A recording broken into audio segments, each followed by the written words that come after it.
mood lights. It reacts to everything. Charging, notifications, even your calls. Hey, the thing get vibes. Wait, with this thinness, the battery go die quick inside this crazy traffic. You don't know? It has a massive battery and 65 watts fast charger that keeps you going. No way. See the camera safe. I try them at night too. It gets superb night mode plus flash snap will be bright pack. The photos be sharp, no blur. Oh yes, it gets even better. Packed with smart features like AI football, AI image to video, AI health and dye, AI noise cancellation, AI writing, and your built-in AI assistant that is designed to make everyday life easier and even more. Charlie, this be perfect combo. I need to get one fast. You that. You can also swap to upgrade to the new Techno Common Slim by just walking into any Techno exclusive shops in Takrade, Cape Coast, Ho, and Accra and swap it. Techno Common Slim. Hold thin, mood on. G-Money, G-Money. G-Money. Feels good. Feels good. I woke up this morning feeling brand new. Got a fresh perspective and a better view. Moving with the rhythm of the things I do. Keeping what I have and adding something new.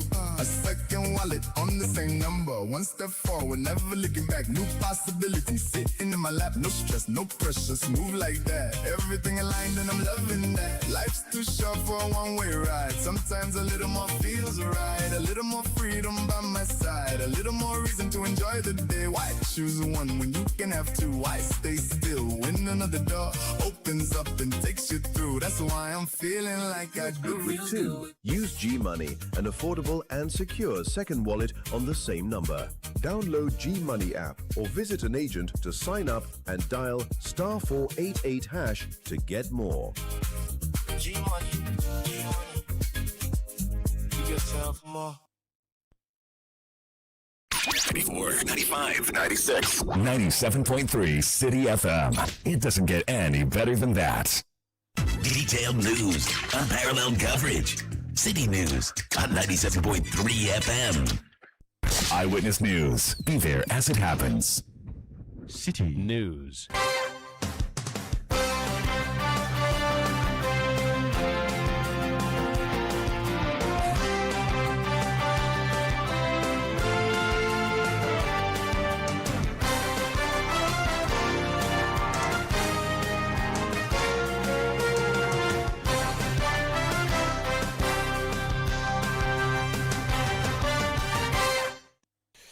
It's 1700 GMT. This is Eyewitness News on 97.3 Citi FM. Coming to you from our studios in Accra, I am Umaru Sanda Amadou. Coming up tonight on Eyewitness News, former Power Minister Dr. Kwabena Donkor denies ever meeting or collecting bribes from convicted former toll boss Asante Kweku Bekun.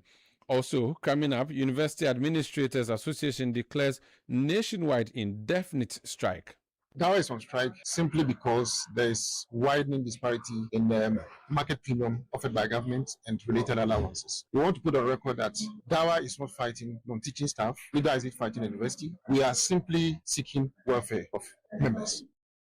More on that here on Eyewitness News. And later, Ministry of Lands and Natural Resources affirms revocation of Adamos Mining Company. We'll be hearing exactly what the details are. Stay with 97.3 Citi FM for more on this and many other stories on Eyewitness News. We have business news coming up later. We have news summaries and, of course, Talkback. We'll put the microphone in your hands. Send us messages on WhatsApp 0539 986 996 0539 986 996. That's a WhatsApp number. Alternatively, go on X, mention my handle at Umaru Sanda or at Citi 973. This is Eyewitness News on 97.3 Citi FM. It's a story that is trending. It has to do with a Ghanaian national, or dual citizen that is, who has been convicted in the United States of America relating to an allegation of bribe paid in relation to some energy company deals some 10 plus years ago. His name, Kweku Asante Bekun, is a former managing director of the Tema Oil Refinery. And the allegations of the bribery started somewhere in 2014. We're going to have an interview with his lawyer, who has said that, not his lawyer, rather the lawyer of the man who was Minister for Power at the time, who has said that he has not met or dealt with the said individual in any way because lots of names have come up since the conviction was announced. Hansen Ajiman is our legal affairs correspondent. He's been studying documents that are available to us, and he's joined me in studio to help summarize for us what the issues are. First of all, Hansen, so who is Kweku Asante Berko, and how way back is this story taking us? So Kweku Asante Berko was an employee of the company which, per the judgment of the in the United States, has been described as the U.S. financial institution, and which information suggests to be Goldman Sachs, and he later became the MD for the Tema Oil Refinery. And this matter goes as far back as November 2014, and that was when conversations actually began for the purchase of a power plant, or for the Turkish company to produce a power plant for Ghana. And there are institutions involved and individuals involved. So there's a U.S. financial institution, which information points to Goldman Sachs, and then there's the Turkish holding company. So this is the mother company, which has shares in the Turkish energy company, which eventually then delivered the badge. Mm-hmm. And then there's the Ghana Consulting Company 1 and Ghana Consulting Company 2. These two companies, per the evidence that was adduced during trial, were used as a conduit for the payment of bribes, or for reimbursement of the payment of bribe by Berko and persons who were later termed as co-conspirator 1. So 4 co-conspirators. Co-conspirator 1 is a citizen of Ghana, and he's a director of Ghana Consulting Company 1. Then there's co-conspirator 4, who's also a citizen of Ghana and a principal of both Consulting Company 1 and Consulting Company 2. And then there are 2 other co-conspirators from Turkey who worked with, or high-ranking officers of the Turkish energy company that produced the power plant. Hansen, during the Airbus scandal, we kept hearing terms like government official 1, government official 2.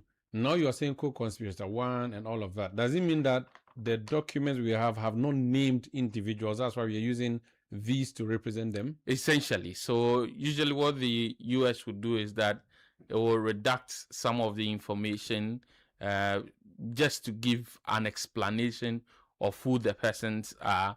But if you are not on trial, the documents will not name you. So Asante was on trial, and so he was named in the document, but the others were not on trial, so they were not named. And so when you come to the official Ghanaian side, you have 3 persons basically being named. Ghana official 1, who is said to be a high-ranking official at the then Ministry of Power, and was an advisor to someone who has been described as the senior Ghana official.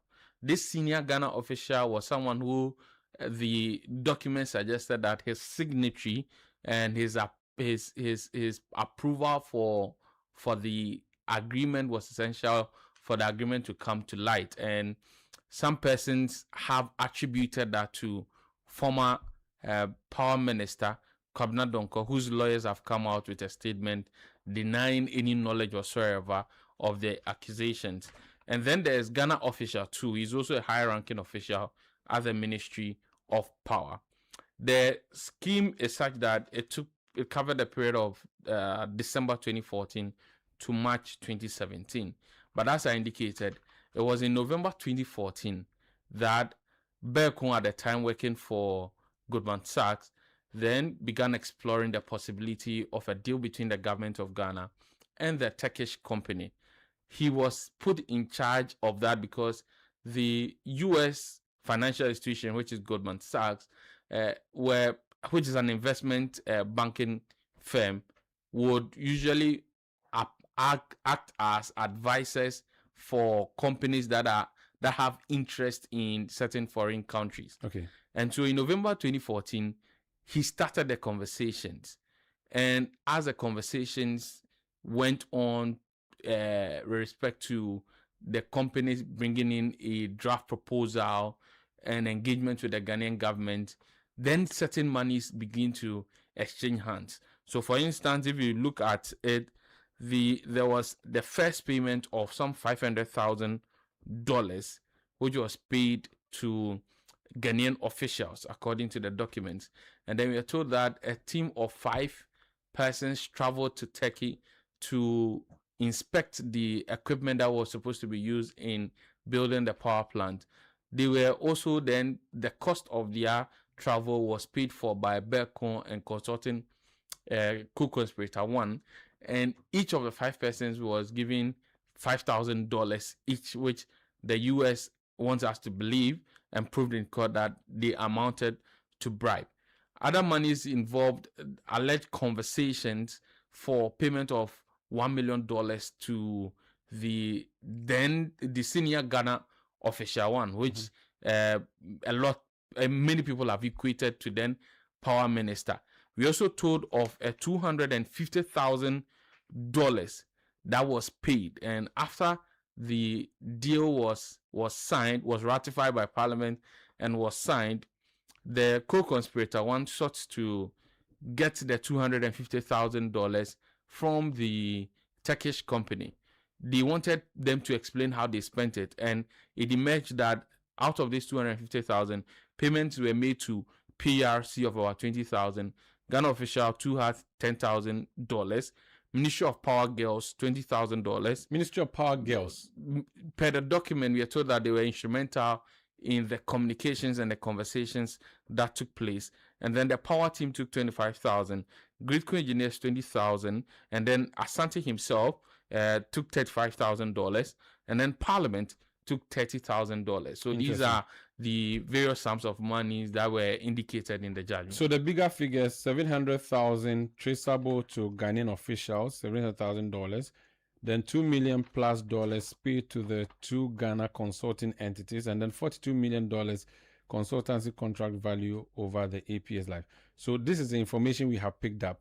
And what else our OSB said? They said they collaborated, they will investigate, because people are saying that we should prosecute somebody. So the first investigative body, or let me say the first body when it comes to law enforcement to comment on this was the Office of the Attorney General. The Deputy Attorney General came out with a post and said that the office had begun investigating the matters. Okay. And then the Office of the Special Prosecutor has also come out with a statement to say that not only are they interested in what happened, but they also supplied information to the Department of Justice in the United States, which made the prosecution successful. Thank you so much, Hansen Ajiman is our legal affairs correspondent. Let me speak to the Honorable Kobina Tahiru Hammond, popularly known as KT Hammond. He is head of chambers at Cavendish Chambers. He is lawyer for former Power Minister and MP at the time for Pro East, Dr. Kwabena Donko. Honorable Katie Hammond, you're welcome to Eyewitness News. Hello, well, how are you? I'm well. How is your client doing?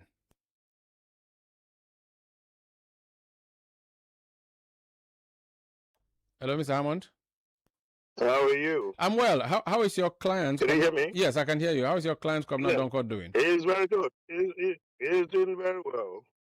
Now, the understanding we have, doing very well. The understanding we have is that even though his name has not been mentioned directly, there are some suspicions that he is the main man involved in this allegation of bribery, and there are people asking that he should be investigated, people saying he should be prosecuted, and that the rest, if the facts speak for themselves. He was very much involved, and so if Kweku Beku went down in the US, then the counterpart here should be your client.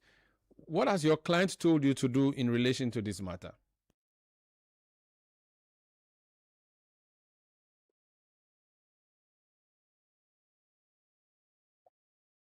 Well, I don't quite understand what his name has not been directly mentioned. I don't know about that. It's all sorts of things have been said about him. So I guess his name has been directly mentioned. But whether to say that Beko is gone, so he should be the second or whatever, I don't quite.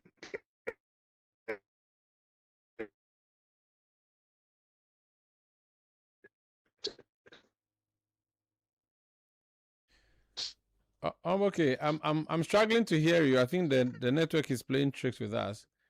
I would have to reestablish connection with you. So let's do that. Shall we? That's the Honorable Katie Hammond. He's a former member of Parliament himself at Dansia Square.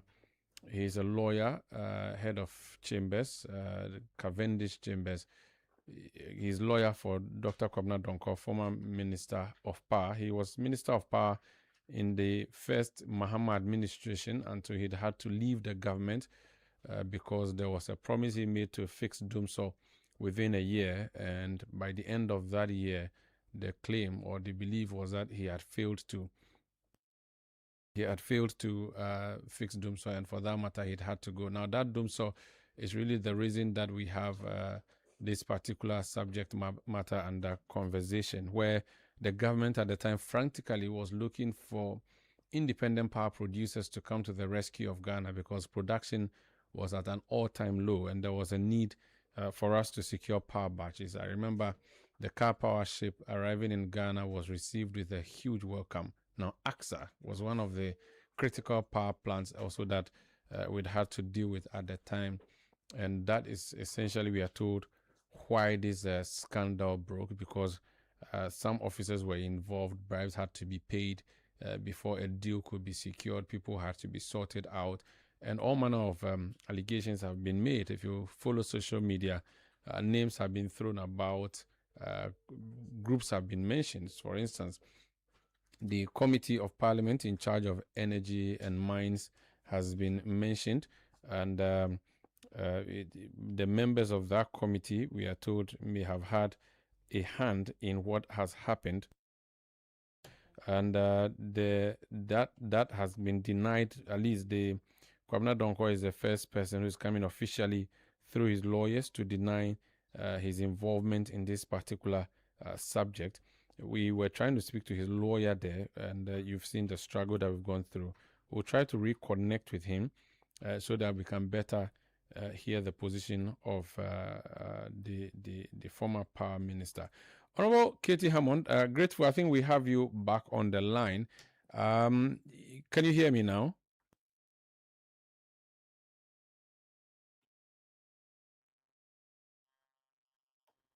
Hello? The line is being tricky tonight, but we'll try to reconnect to Kwabena Attah-Mensah, lawyer for Dr. Kwabena Donkor, who is trying to help us understand the position of the former power minister. So there's a statement that has been issued by the Cavendish Chambers, which Chambers Katie Hammond heads, to explain. And some of the salient points that we have seen in there is that he has never seen, and this is Kwabena Donkor speaking, that he has never seen or dealt with the said Kweku Bekun, and that he has not received any bribes from him whatsoever in the allegations that have been bandied about, which allegations have resulted in the conviction of Mr. Bekun. I still have Hansen in studio. Hansen, so it's a conviction that has been secured by the U.S. prosecutors in Brooklyn, New York, not a sentence as yet. Yes, so the information as we've gathered so far and from the official communications from the courts is that he has been convicted and he faced trial on 3 counts, which is included conspiracy to violate the Foreign Corrupt Practices Act, violating the Foreign Corrupt Practices Act, and conspiracy to commit money laundering. The Foreign Corrupt Practices Act essentially was enacted to make unlawful for certain classes of persons and entities within the United States to make payments to foreign government officials to assist in obtaining or retaining businesses. And so he has been convicted. Sentencing has been scheduled for November this year. And so in November, he will be sentenced. And we are told that based on the offenses for which he has been convicted, he risks receiving a sentence amounting to 30 years a maximum sentence of 30 years. And so, yes, he has just been convicted. He has not been sentenced as of yet. The state prosecutors in Ghana or the investigative team are yet to communicate if they've interviewed anyone whatsoever on this matter. So Hansen, names have not been dropped, but hints have been given, like you said. So they redacted lots of the information, and that's why we are seeing things like Official One and all of that, or Co-Conspirator One and so on. Now, why are we seeing a conversation around specific names? Why are some names coming up in this conversation, even though the reports have not mentioned them? So even though the reports have not mentioned them, the descriptions are enough to give you an understanding of what happened. For instance, when you're dealing with emergency power agreement or a power purchase agreement, the signature of the sector minister acting on behalf of the president is very essential. And the document suggests that there was a senior Ghana official whose signature was essential in making sure that the deal comes to fruition. And at the time, issues of power were relegated to the authority of the power ministry. And as we indicated earlier, these transactions took place between the period of 2014 to 2017. And within that period, Kwabena Donkor was the Minister of Power. And so for many people, it was not difficult drawing the lines to determine who that was. And again, there's the issue about a Ghana official one who actually is or who was an advisor to senior Ghana official one, even though the name of that person is not known, but you have an idea that there's an advisor perhaps in the office of the then Minister of Power who should be questioned over this. Then there's also conversations about a relative of the president who was part of the interactions and ongoing conversations to make sure that all the people involved have one understanding of how things should operate. And so while the documents themselves have not mentioned these individuals, the descriptions are enough to point to particular persons who facilitated or participated in this scheme. Hansen, a lot of the times crimes or scandals are political party connected. This scandal appears to transcend one political party. Explain to us why both parties appear to be involved in here. So the power purchase, the emergency power agreement, did not only require executive approval, it required parliamentary ratification. And so you would need the approval of Parliament. Obviously, this is not to say that anybody in Parliament at the time did something wrong. But what we have from the documents, at least, suggests that there was a delegation of 5 persons who went to Turkey to inspect the equipment. Each person was given $5,000, which the US have concluded to be a bribery in itself.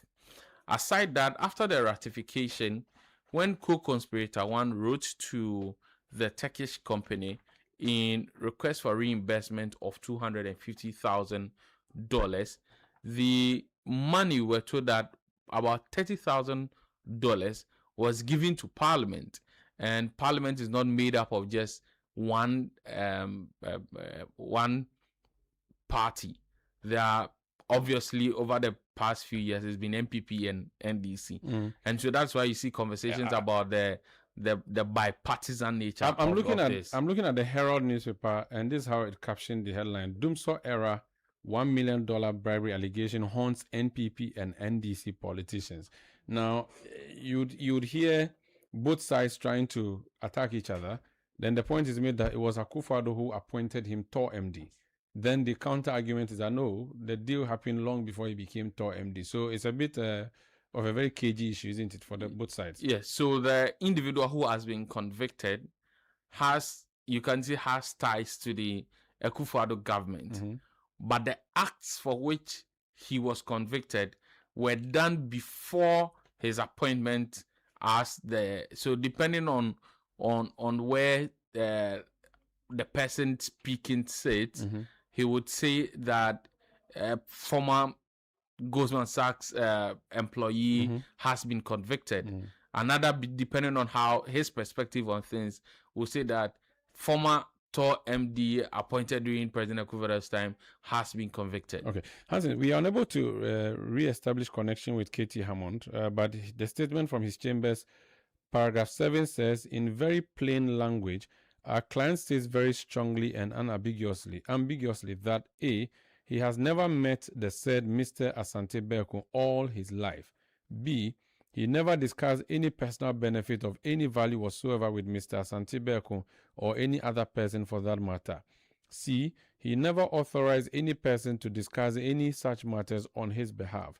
D, he never received any money in any denomination or any personal benefit of any value from Mr. Asante Berko or any other person. E, any person or persons who may have made any such criminal demand in his name did so for that person or person's own benefit. Number 8, our client does not understand that any evidence was led in the U.S. trial which linked him with demanding or receiving any money, cedis or dollars or anything of value to him personally. Point 9, he does not accept that evidence that some other person or persons claimed that they required money from their principals for the benefit of quote-unquote senior Ghana official or any other title holder metamorphosed into any evidence of criminality or wrongdoing against him. And the last paragraph, paragraph 10, says we are instructed to notify the general public accordingly and to state that any publication or statement of any kind which could be interpreted as contrary to the instructions clearly stated above and which will seek to impugn on the reputation and integrity of our client shall, and there's capital letters for that, shall result in immediate legal proceedings. So this is signed by KT Hammond Esquire, head of Chambers, Cavendish Chambers. This is Eyewitness News on 97.3 Citi FM. Eyewitness News. Be there as it happens.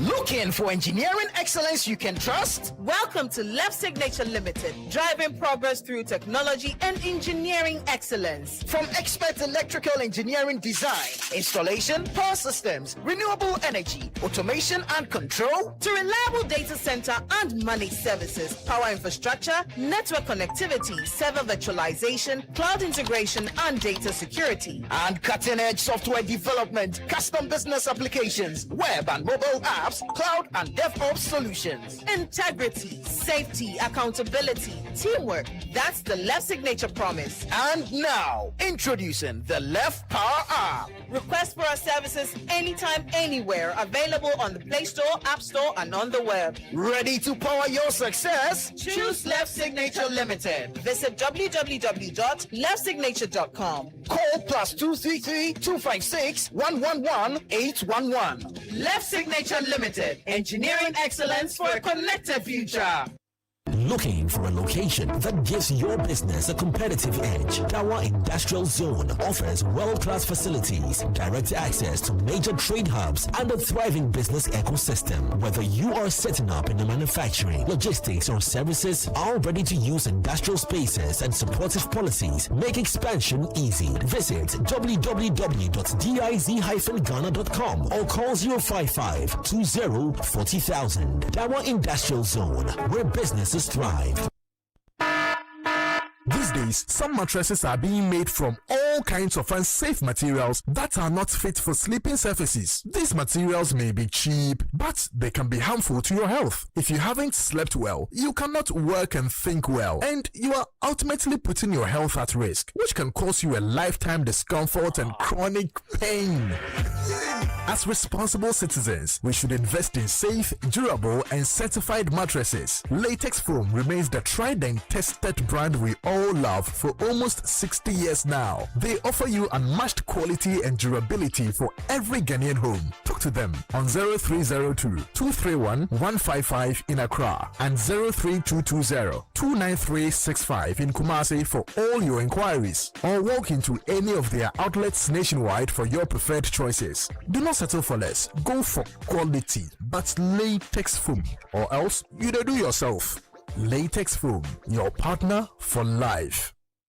Your child can excel academically and in the sports they love and are good at. At Prodigy International Academy, we believe every child deserves to excel in the classroom, on the field, and in life. With an internationally recognized curriculum, an elite sports program, modern, well-serviced boarding facilities, and a strong foundation in Christian values, Prodigy nurtures confident, skilled, and well-rounded learners who are prepared for a global future. Here, sports and academics go hand in hand to empower students to discover their strengths, develop strong character, leadership, and relentlessly pursue excellence. Give your child's full potential a chance. Visit prodigy.edu.gh or call 025-609-7974 to begin your Prodigy's journey. Prodigy International Academy. Excel, inspire, persevere.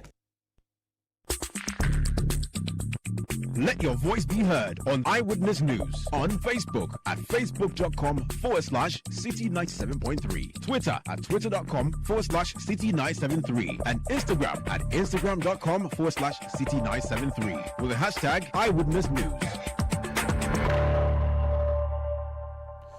Yeah, welcome back. This is Eyewitness News on 97.3 Citi FM. We are coming to you from our studios in Accra. I am Umaru Sanda Amadou. I have been joined in studio by a man who used to sit behind microphones like this many years ago, the days of the Mabi and scandal, maybe and Johnson scandal. Is it Mabi and Johnson or is this Mabi? It was just Mabi, eh? Honorable Kojo Ponkruma, former host of Super Morning Show, current member of Parliament for Fasia Yerebi, former Minister for Information, former Minister for Works and Housing, and plenty other things. You are welcome to Eyewitness News. Sanda, good evening. Good evening to your listeners. Tell your voice is nice. So I used to listen to you as a cowboy. Your voice used to confuse me. But you do stay with me. I'm grateful that you joined us in studio. I want to do a quick interview and return. Very well. Lands Minister upholds revocation of Adamos Resources mining lease. A story by Kwesi Ejenim on citinewsroom.com. The Minister for Lands and Natural Resources, Emmanuel Ama Kofi-Boa, has upheld the initial revocation of Adamos Resources mining lease following the submission of a report by the Ministerial Review Committee set up to consider appeal by the company. Let's go to the ministry. Parkwesi Shandov is Media Relations Officer at the Ministry of Lands and Natural Resources. Mr. Parkwesi Shandov, you're welcome to Eyewitness News. Apologies, I think I've lost Parkwesi Shandov there. We'll try and get him back. But I have someone else who is online who will be interested in the conversation I'll be having. Jerome Otre, he's Head of Communication at Cocoa Board. Jerome, you're welcome. Thank you, Maru. Hope you are doing well. No, I'm fine. It's quite unfortunate you refer to me as Otre. Meanwhile, Jerome Sam. My name is Sam. Forgive me, Jerome Sam. A lot of things were running through my head. At least I didn't add Beako to your name. Forgive me. Jerome Sam is Head of Communication at the Ghana Cocoa Board. They've just introduced a new law which is to regulate the cocoa industry, and many people have taken issue with it, especially the minority side in Parliament. It's one of the things that I'll be having a conversation with my guest in studio, Honorable Kojo Ponkruma. I'll be also going on the line to speak to Parkwesi Shandov when the line is correct. For now, though, let me welcome my guest. Honorable, you're welcome. How are you doing? Oh, sorry. Good. Yes. I hope everything. How's the constituency? It's well. I'm actually driving in from the constituency. How far is your constituency from Accra? I have no idea how to locate your constituency. About 3 hours, just after Achimota. So if I'm going to Kumasi from Accra after Amasaman, at what point do I turn? Do I turn left to your constituency or right?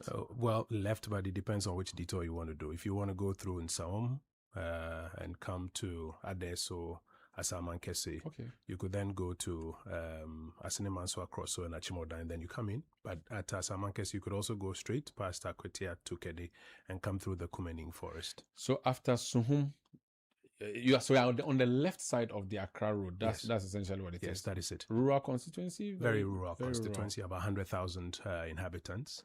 You have mining or farming? Mostly oil palm farming. And then, yes, there are some mining activities there. It means that if I want to buy Zomi, your constituency will be a good place to go and get that. Yes. Oh, I see. Interesting. Yeah. Anyway, let's talk about a number of things that you, as a minority side, the House of Parliament is currently on recess. Yes. You've gone on recess. I think you'll be back, November, December? Or early October, thereabout. Okay. Now, let's talk about the key bills that have been passed. Did you support all bills that the government brought to be passed this current? Is this session you call it or meeting? This was the second meeting of the second session. Good. Did you support all the bills? I think, with the exception of the tribunals bill, we supported almost all the bills that came through. But you would also find out that there were bills that, though we supported in principle, we had challenges with the fact that first of all, the government was normalizing the use of the certificate of urgency. The certificate of urgency, yes, is constitutional, is allowed, but it's supposed to be used in very rare circumstances. And you find that the Constitution Review Committee, even in their work, have had cause to comment that it is being abused. What is happening, especially with the entry into office of the NDC, is that literally everything is brought under certificate of urgency, literally in the middle of the night, and then they rush it through.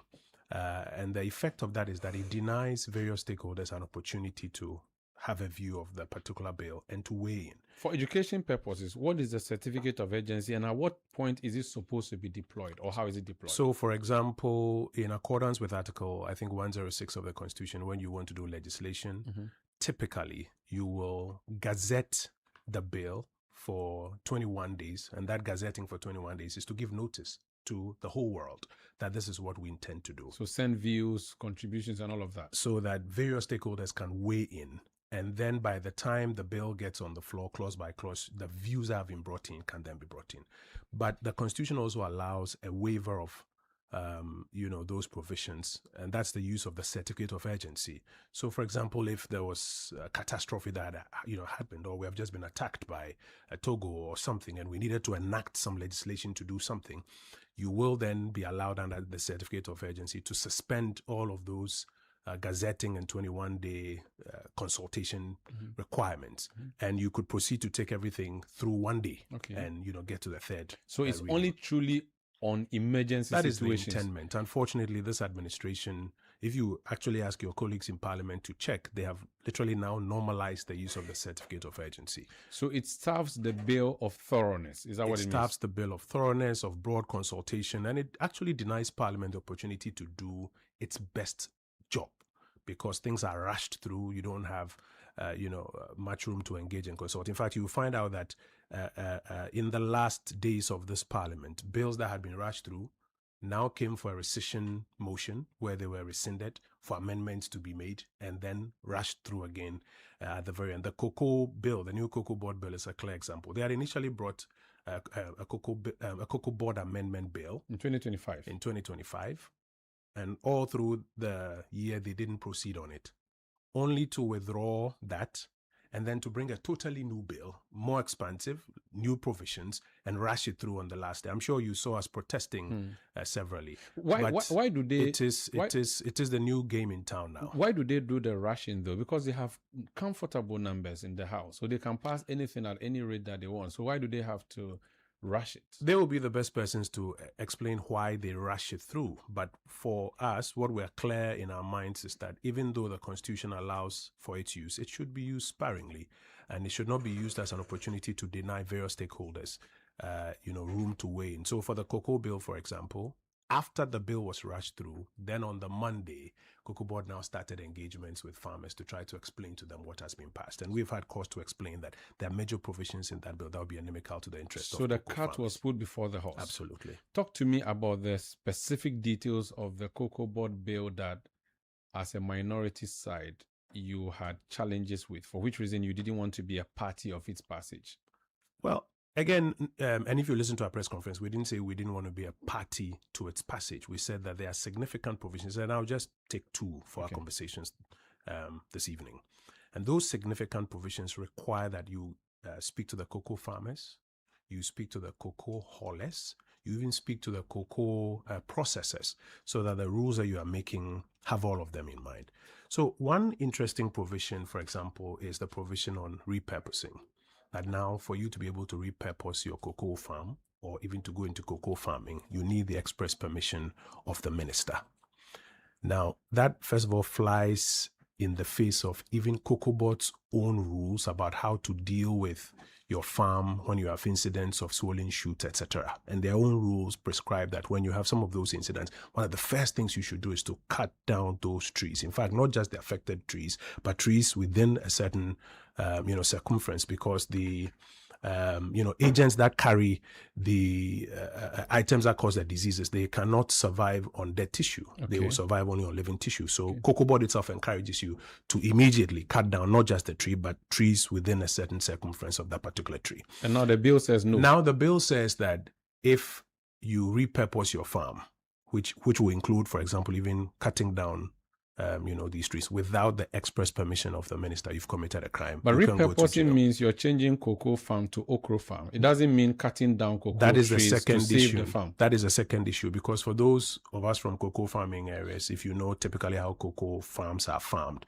usually it's not a monocrop. They will do cocoa. They will do a few other things to try and manage until maybe the 3 years when the harvesting is taking place. Now, the intendment, we believe that the intendment is to actually prevent people from, getting rid of their cocoa farms and selling it to galamseys, etc. But the phraseology of this current bill, which has now been passed and is going for the president's asset, is very problematic.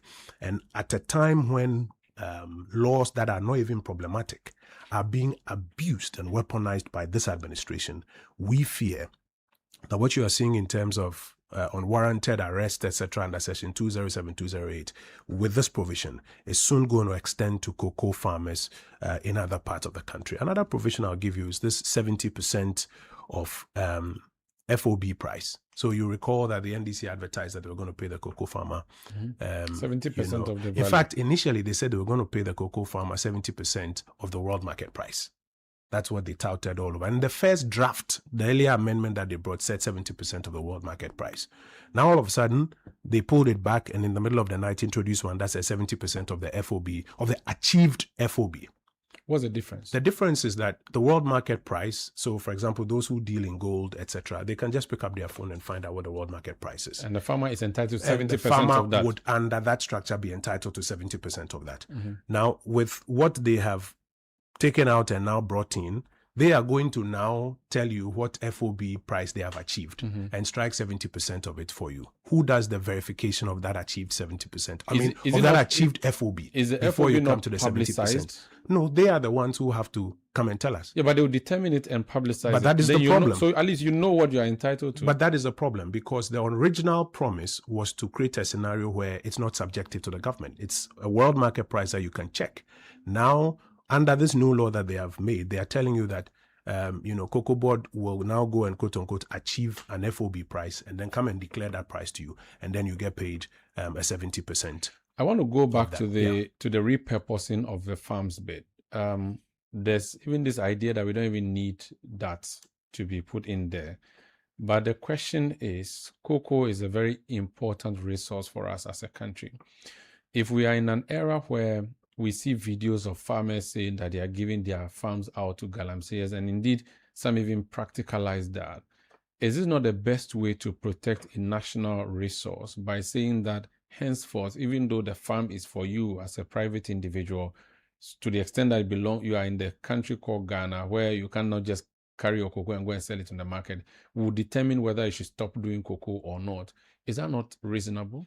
I've said that we believe that the intendment of that is to cure this problem. Yes. But the current phraseology, I didn't bring a copy of the bill here, but the current phraseology of the bill allows it to be extended to anybody who is, for example, even cutting down a cocoa tree, in which instance it will then be an affront to Cocoa Board's own provisions on how to deal with affected trees. So if you look at the recommendations that we have made, the recommendations we have made include the fact that those parts need to be reworded to exclude instances in which people are having to cut away parts of their farms, whether it's swollen shoots or whatever, cut away parts of their farms for purpose of preventing disease spreading. But when they said that even, you should consult the minister, it would be easy to inform the minister. No, to seek permission. Yes, permission. So you are in somewhere in Elubu, and you have swollen shoot on your farm, and you need to cut down your trees.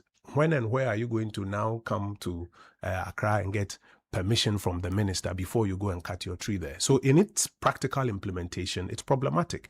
And so, for example, when we raise challenges with that, it's not like the minority is opposing it. Okay. We're actually saying that the principle of what you want to do, we agree with you, but you are rushing through it and not giving even farmers an opportunity to give you feedback on how you can nuance it in a better way. I'll come back so you give similar me other, to some of the other. So I'll come back so you give me other issues you have with the bill. I want to hear from Cocoa Board itself, why they did what they did. Jerome Sam, Head of Communication at Cocoa Board, welcome back to the show. So first of all, why did you have to rush this bill?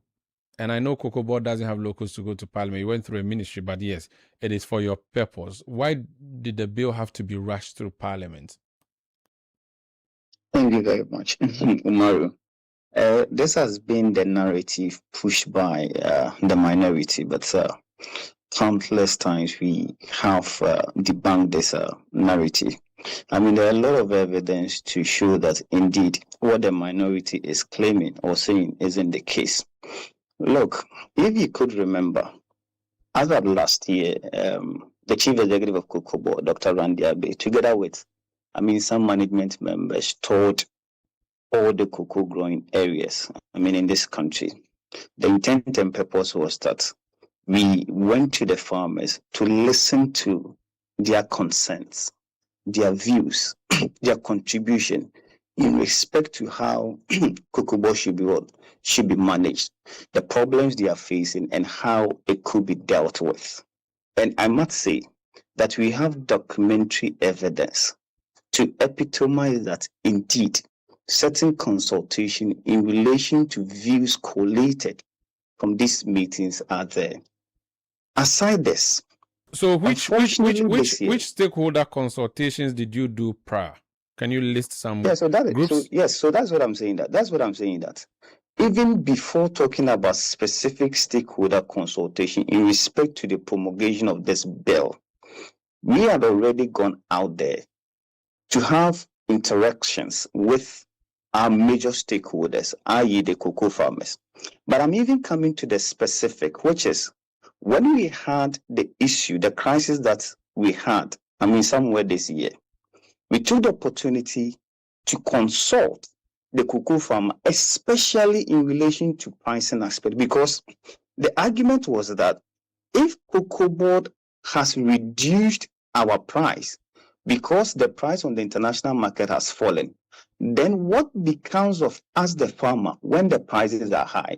So if this is going to be the case, then we want a situation whereby should the price go up on the international market, then it should reflect in what? In the farm gate price. So there was a consultation which we had with them that, okay, fine. If this should be the case, then we have to have some form of deregulation. But ours wouldn't be like what exists in the petroleum sector. Because in the petroleum sector, they can even review their price every 2 weeks. But you cannot do the same for a commodity like cocoa. No, it will be very disastrous for the cocoa farmer in respect of the farm gate price that they are going to get. So we then said that, okay, if we are even going to do that, then we will have a formula of reviewing the price, whether do it quarterly or even 6 or 5 month period, just to allow for some certainty and predictability in relation to how much the cocoa farmer is going to realize. Beyond that, this is a process which was even commenced by the MPP. And based on what Honorable Kojo Oponkroma is saying, then it means that it can never be said to be on record that the MPP during the days of Cocoa Board did any better job in relation to this particular bill or having a new law which is to govern the activities of the sector. Jerome, I want us to let's not do the comparison for now. We'll do it when the need arises. I just wanted to know, one, so you've mentioned that you've done the consultation with the farmers. I'm coming in 1 second. Is it that you have a union of farmers you met, or you went to specific areas and met some farmers? If you could volunteer that information, I'll appreciate it. Then secondly, my main question was why you've had to rush this bill through. Okay. So if we are to talk about the union, we only have one mother union, that is Kokoshi. But aside Kokoshi, we've had other splinter groups, if I can put it that way, other groups coming up, like the cooperatives, the Ghana National Cocoa Farmers Association. We even have Association of Award Winners. I mean, all these are associations that we cannot control.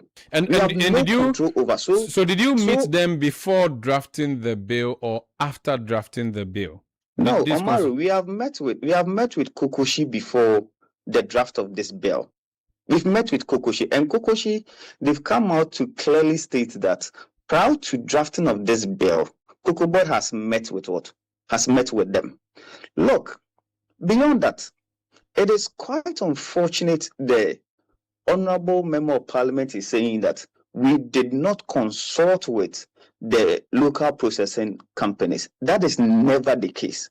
And this one, I am indeed saying on record that there was a tripartite committee comprising of the Ministry of Trade, Ministry of Finance, as well as Ghana Cocoa Board that met with the local processing companies at the Ministry of Trade and Industry for us to even ascertain whether the companies are having the capacity in relation to the proposed 50% that we are making to them, if they have the capacity to even process it. So it is quite surprising that the Honorable Member of Parliament is stating categorically that there was no consultation with these people. That can never be the case. And also, in relation to the license buying companies, let them come out to state clearly that at no point did Cocoa Board consult with them concerning this new bill. All that the MPP is saying is an afterthought proposition that they want to put out there, create the impression that nothing of a consultation was done. Meanwhile, consultation have been done. But Omaru, interestingly, we are having about over 800,000 registered farmers. Is it the position of the minority that we consulted all the 800,000 farmers in our database? Is it the position of the MPP? If that is not the position of the MPP, with the greatest of respect to the Honorable Kojo Ponkoma, I'm not sure he was consulted on the promulgation of the 1992 Constitution. I'm not sure, but he's a Ghanaian. But he is a Ghanaian.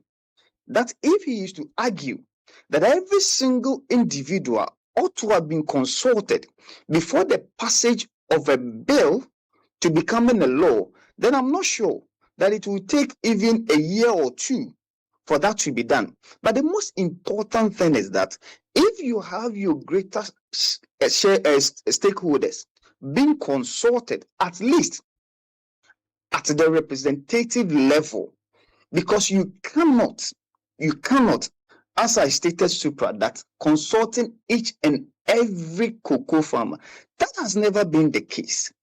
And that will never be the case in the drafting of any bill. So I've got your answer on the consultation. Kindly quickly answer on the reason for the expedited nature of the bill, and then I'll bring the other questions that he raised before we proceed. So as we speak, the August House, i.e. Parliament, is on recess, and that is why Honorable Kojo Ponkroma even is seated with you in the studio to have this discussion. Now, if Parliament is on recess, in that bill, was the formula for determination of the farm gate price to be given to the cocoa farmer. So if the bill is not passed, then it means that what we need to do as a board, we wouldn't be able to do it.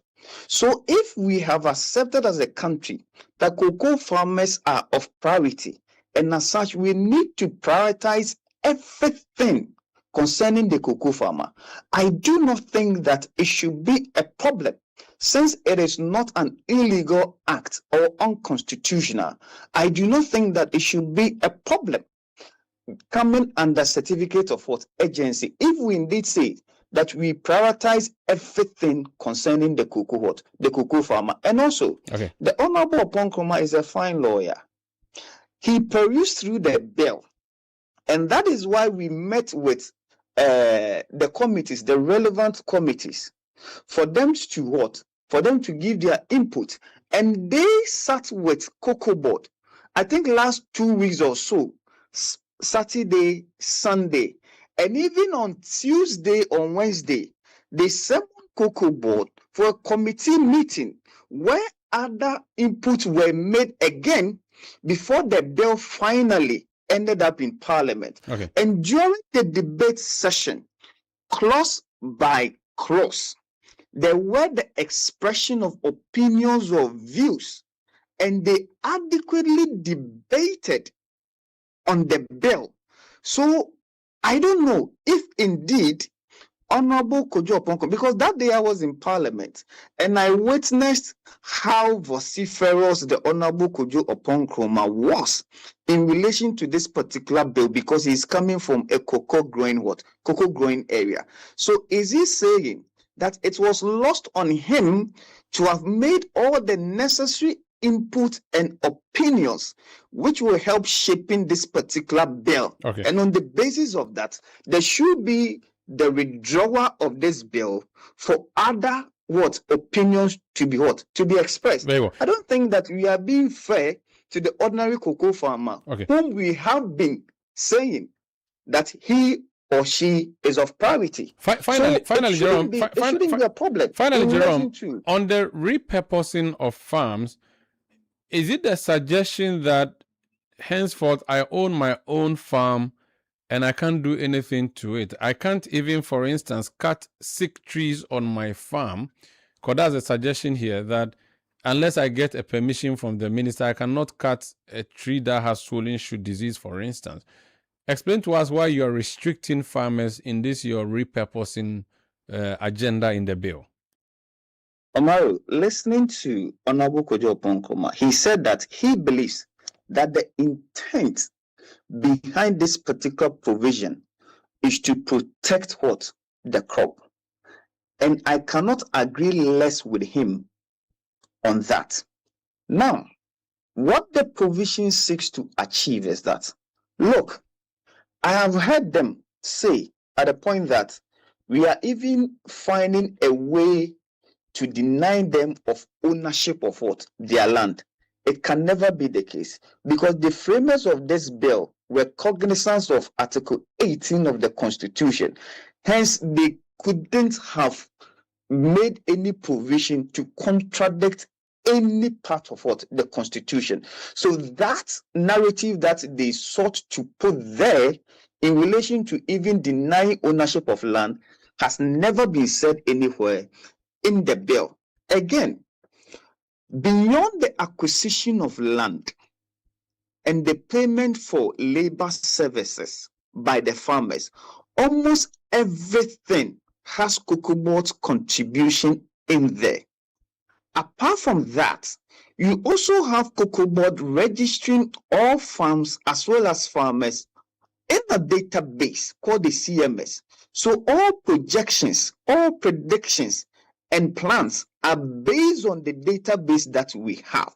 So Omaru, let's consider this situation that you give free seedlings to the cocoa farmer, you give free agrochemicals, free fertilizer, On top of it, you provide free scholarship for the cocoa farmer.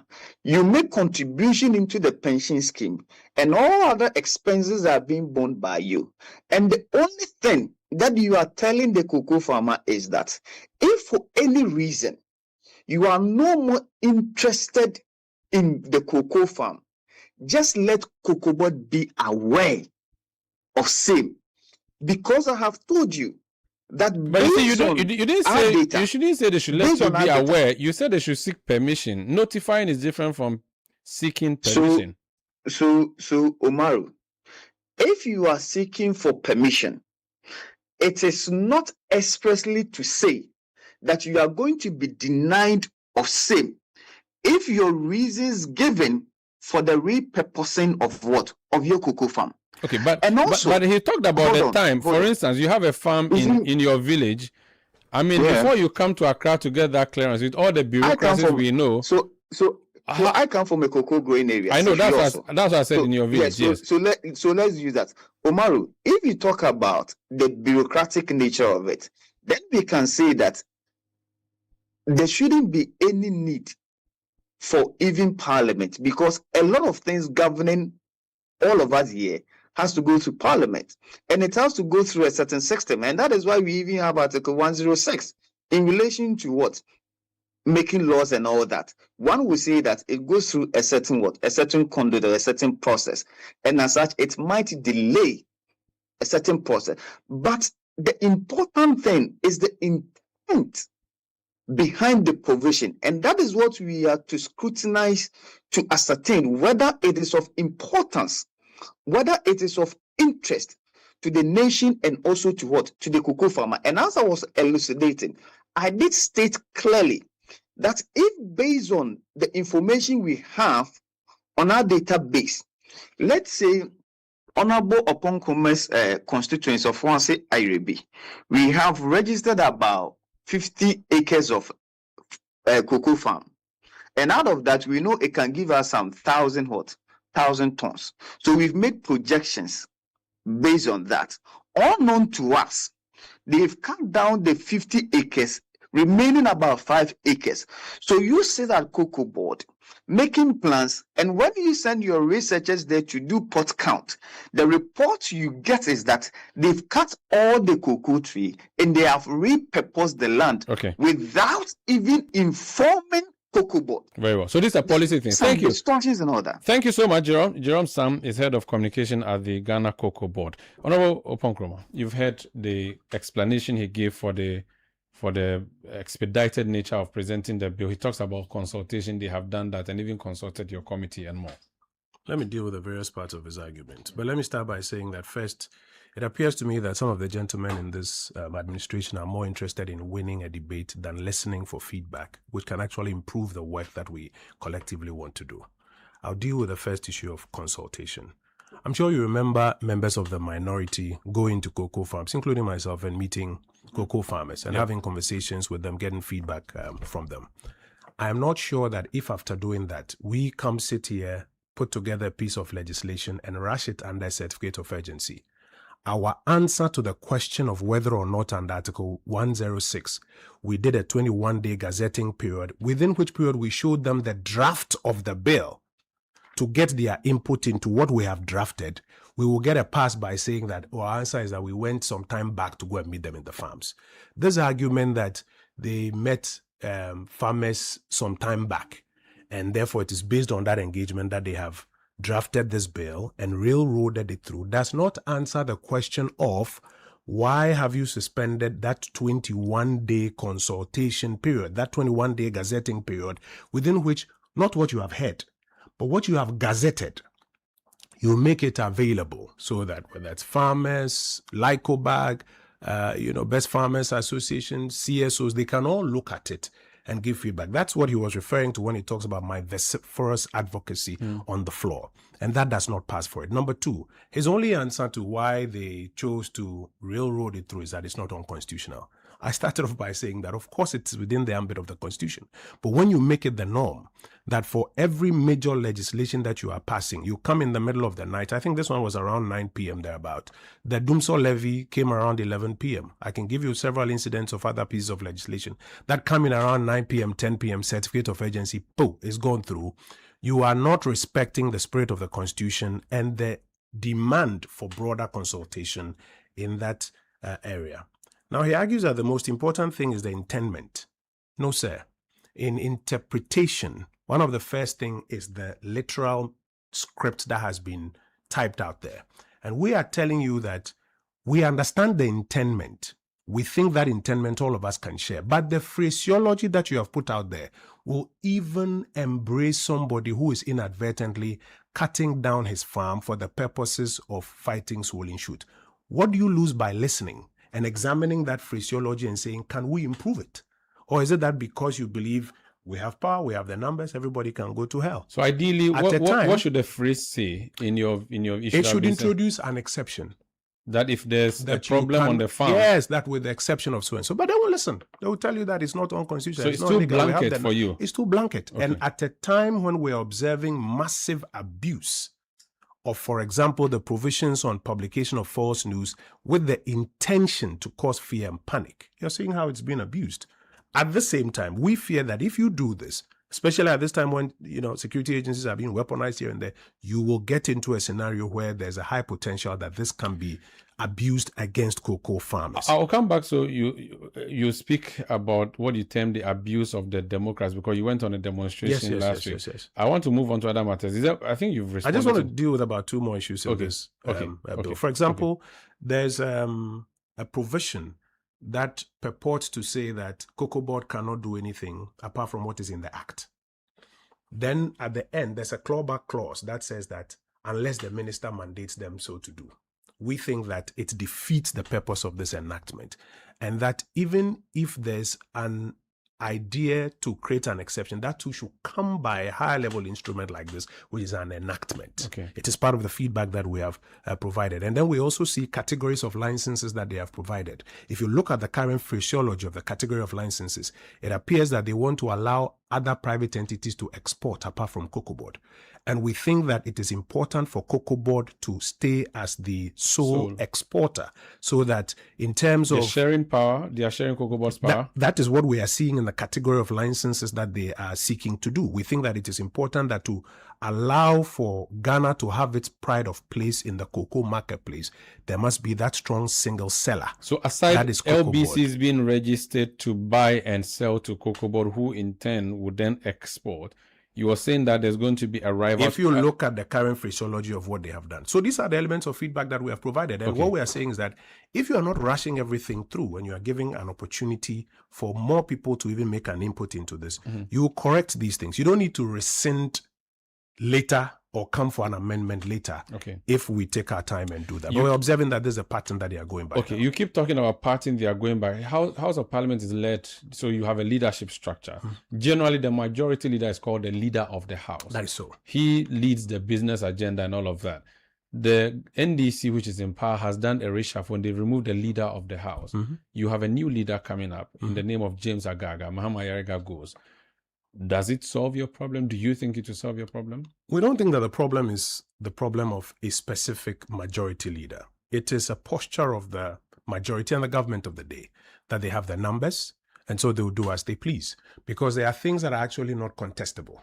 Just before we rose, they came for what they called multi-year commitments for a number of transactions, one of them even including the taxation fiscal electronic devices. And I took particular interest in that. I've been a minister before. When you're applying for a multi-year commitment, first of all, you know which project. You have modeled it. You know the global amount. You know the annual fiscal implications and even the medium term during which it will suffice. And that is what you use for your multi-year commitments. I've applied for multi-year commitments before. So at the time you're applying, you know it. The government came to Parliament and said they wanted a multi-year commitment for the taxation fiscal electronic devices. How much? They won't tell us. How long? They won't tell us. What is the annual fiscal implication? They won't tell us. Who is the contractor? They won't tell us. They say, Parliament, give us a blank check for us to now go and commit. And so on that and a few other transactions, we opposed it. And we said, we are not opposing because we disagree with taxation fiscal electronic devices. We are the ones who passed the law in 2018. But it's because you have information, which information you are refusing to make available to Parliament, and you want Parliament to give you a blank check. Now, this is something that ordinarily, and this is my illustration of, it's not a Mahama Yaga problem. This is something that ordinarily should make sense to everybody sitting in the room. But of course, we are even on the majority and we don't know. So why don't we get these details so that all of us will even know? Agaga comes But they will close their eyes and close their ears and say, let's go. And so it's not a Mahama Yaga problem. It is a posture of the government and their majority in Parliament. What is your attitude towards the change of leadership and the introduction of a new majority leader? What's your thinking of what the House would benefit or lose from this change? I'm frankly indifferent towards it. Both men are fine gentlemen, lawyers, experienced members of Parliament.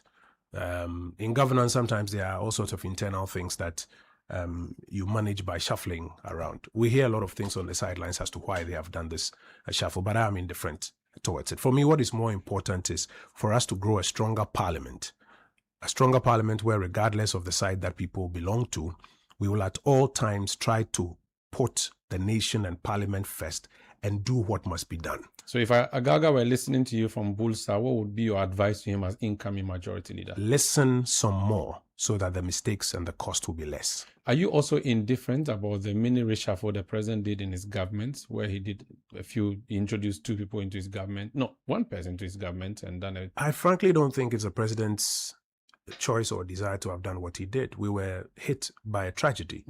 There were two vacancies that he needed to fill. So technically speaking, it's not a shuffle of his ministers. He needed to fill two vacancies. He moved a few people in and brought in a couple of other people. I don't think that we have seen a major shakeup in his government. That is his prerogative. He may choose or may choose not to do it.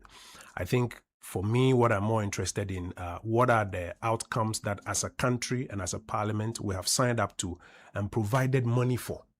And are those outcomes being achieved? And if they are being achieved and you want to keep your ministers, that's your cup of tea. If they are not being achieved and you are keeping your ministers against, that's your own cup of tea. What about the argument that it is being achieved with far lesser number of ministers than you had for us in this country? So I like dealing with specifics. We can pick the 2025 economic program, pick the 2026 economic program, and look at the various outcomes that they promised. There are only about 3 games in town. Everything else that they listed, literally, they have abandoned it. If you go to what they listed in education, in health, in health, you were here when they said they were going to build 600 chip compound in the first year. And now they said they were going to do about 35 agenda 111s. In sports, they said they were going to build about 7 stadia in, I think, the first or second year. I can take you sector by sector.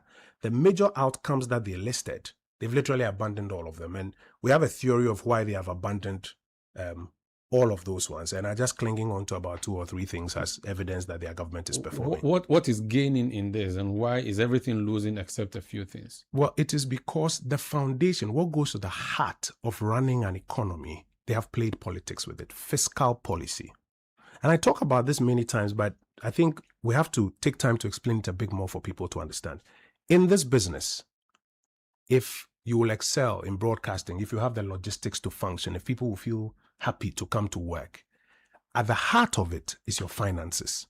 If you don't have the money, you can't keep the lights on, you can't keep the air conditioners on, you can't buy the equipment, you may be the best journalist, you can't deliver. So at the heart of economic management is fiscal policy. Fiscal policy also has at its depth revenue. When you play politics with revenue measures and your revenues are not performing, the first thing that will happen is that all the things that you have committed to, Sunday's salary, a new console, a new transmitter that gives us 4,000 megawatts, you cannot do any of them. And so why this government is struggling on literally all the promises that they have made, except for about 2 or 3, many of which they didn't even promise, they've inherited. Why they are struggling is because they've played politics with fiscal policy. They've played politics with the revenue measures. And I go back to an ISE report issued era. I keep making the point that we have learned from our mistakes.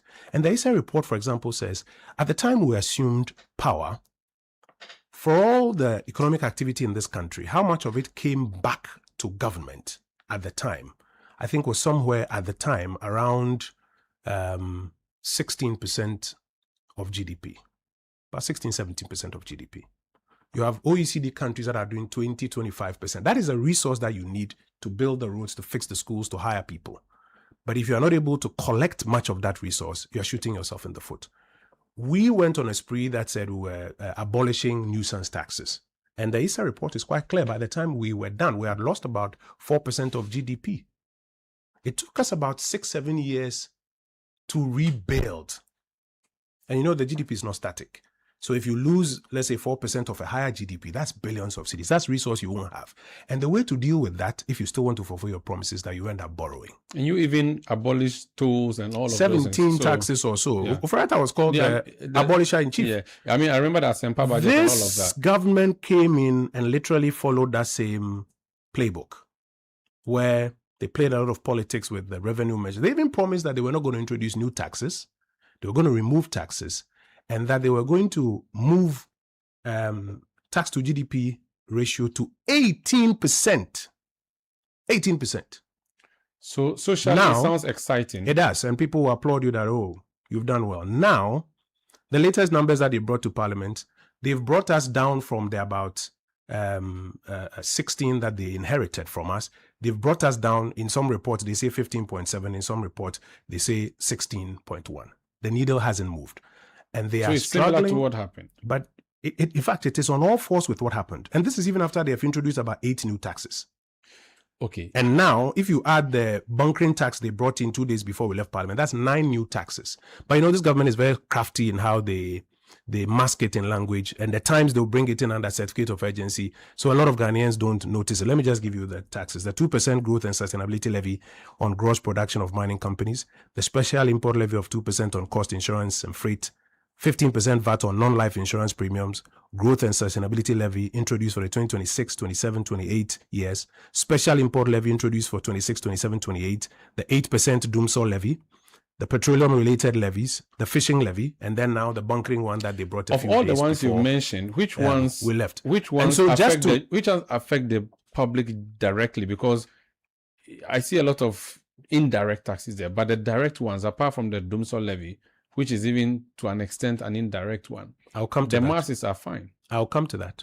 I'm saying that, in essence, the revenue needle hasn't moved. Okay. And because it hasn't moved, that is why they are struggling to find resources to do all the other things. But they are building roads. Oh, well, so don't just say they are building roads, because every government will say that, oh, we built roads. But I'm just talking about the level of which... So go for the data. Okay. First of all, compare the data of unconstructed roads in Ghana and what percentage they are doing now. Okay. And compare that same data set to the past. And then you can ask yourself whether or not they are actually building roads in a significant measure beyond what, for example, the previous administration did. Their own budget, when they said they would do 1.5% of GDP on capex, their own media says that they are sacrificing it. They can't fund it.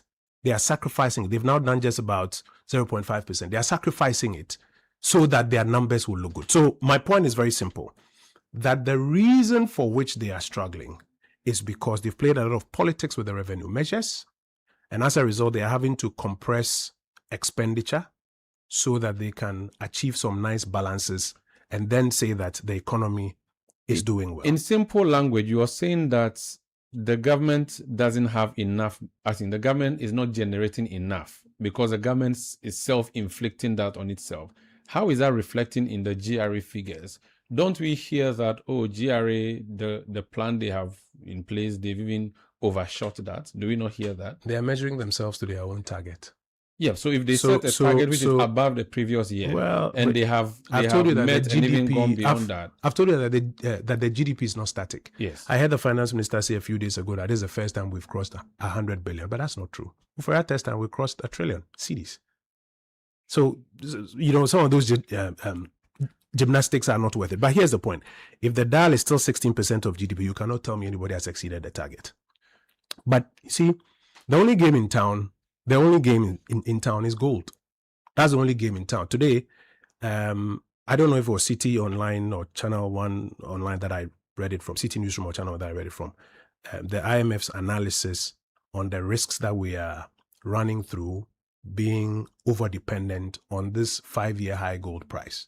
Because now what has happened? Initially, and if I'll take your listeners back, in 2025 April, when we started looking at the government economic program, I was the one who led the minority in saying that, listen, nothing has changed in the Ghanaian economy. The only game in town that you are playing is that you are pumping dollars onto the market. You've picked the domestic gold purchase program.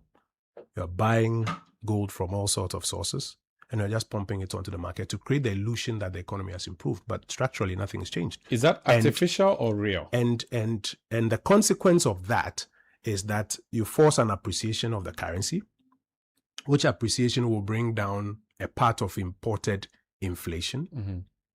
But the cost of all of that is sitting at the back end. Umaru Sando is coming to pay at the end of the period. He doesn't see it initially. I'll come to that. Mm-hmm. So it creates this illusion that the economy has been transformed or something exciting has happened.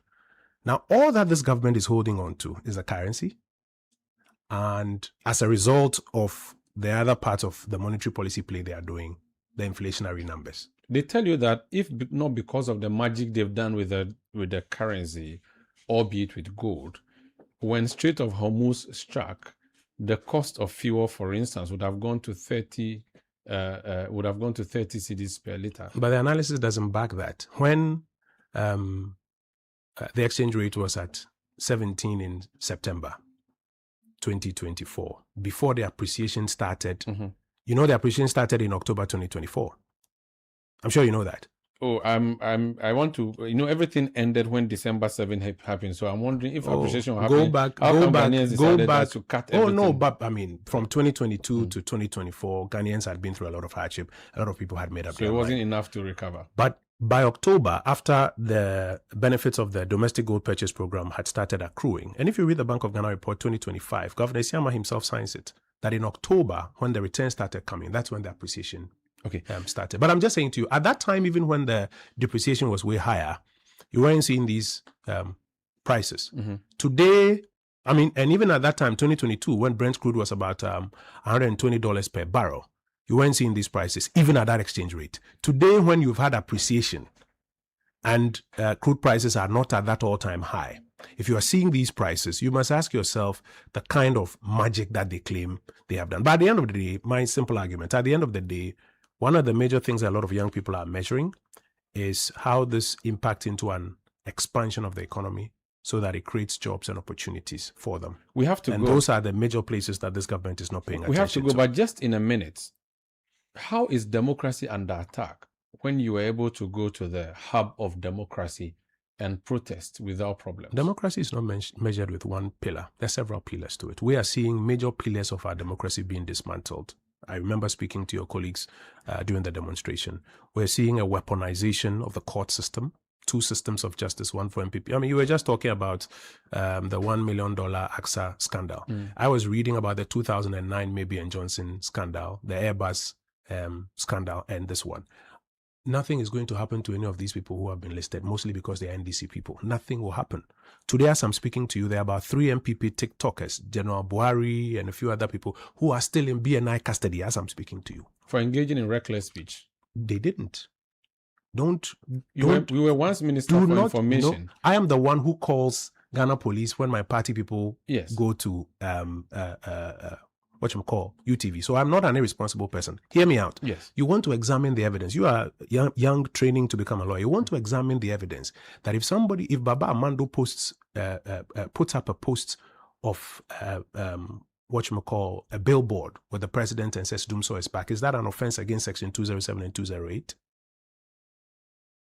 Let's end it here. I'm not a lawyer, so I'll not defend it. It's so disheartening. And maybe if I just may say one thing, those who should be the watchguards of society, who should be speaking, are all silent. Because you've stressed them enough after 8 years. So they have not Don't be an apologist for the government. No, I'm not apologizing. You're saying those who are not speaking. Your job. And I'm speaking for those who are not speaking, not the government. That's what I'm saying. Don't be an apologist. I'm being an apologist for those who Your you said are job, not for speaking. example, as journalists, as civil society organizations, regardless of whose ox is God, is that if something untoward is going on, you speak up about it. Yeah, but you also remind people of history and tell them that no. Today you are seeing all of these scandals. And I saw something in the IOCO statement that says that the fact that people's names have been mentioned doesn't mean they are guilty.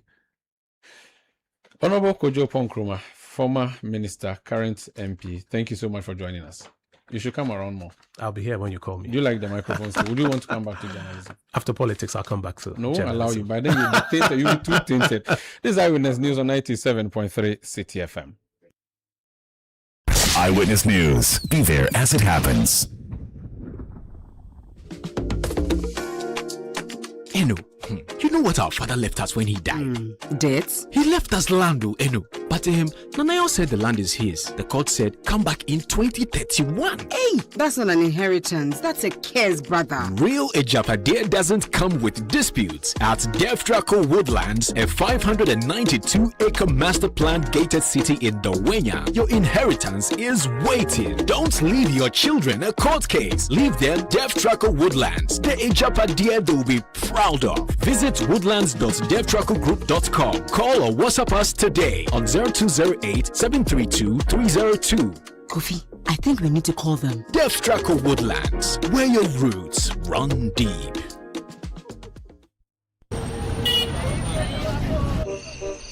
Everybody they sell, but your shop they empty. Where's my report? Bro, month no end yet too. But see, your pocket stop they take. Another emergency for the house? Shit, come me get ideas. Ideas go kill them. Another idea, another mark time. No capital to start. For some people, this silence no be peaceful. It be money matter. With bills, there's no need for silence. From my emergency loans to salary loans to working capital loans and startup loans, Bills has you covered. Apply with your Ghana card today. Call 0596 920 833 or 0302 200 390. Bills, financing your needs. T's and C's apply. You know that feeling.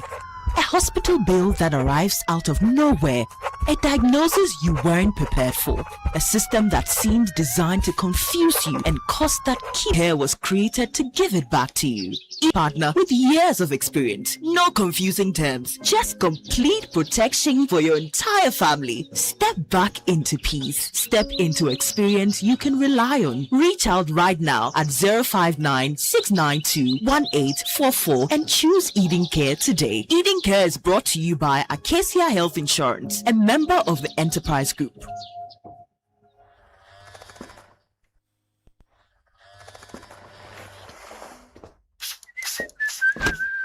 Charlie, I'm nice. I get some serious meeting. Allah, motion. But Charlie, no credit today. Oh, but you relax. More day. Hey, what funny. Yes, so I borrow small, sort myself out. I pay back. We move. Spot there. Ah, Charlie, you sure say you they pay back? Yes, so that anytime somebody else they need them, more day. Be like I for can't borrow some more. Hey, you this boy. Don't go there and disgrace yourself. Allah, motion. Responsible borrowing with a real Flexo for today's needs and tomorrow's dreams. Borrow, sort them, pay back. No more day.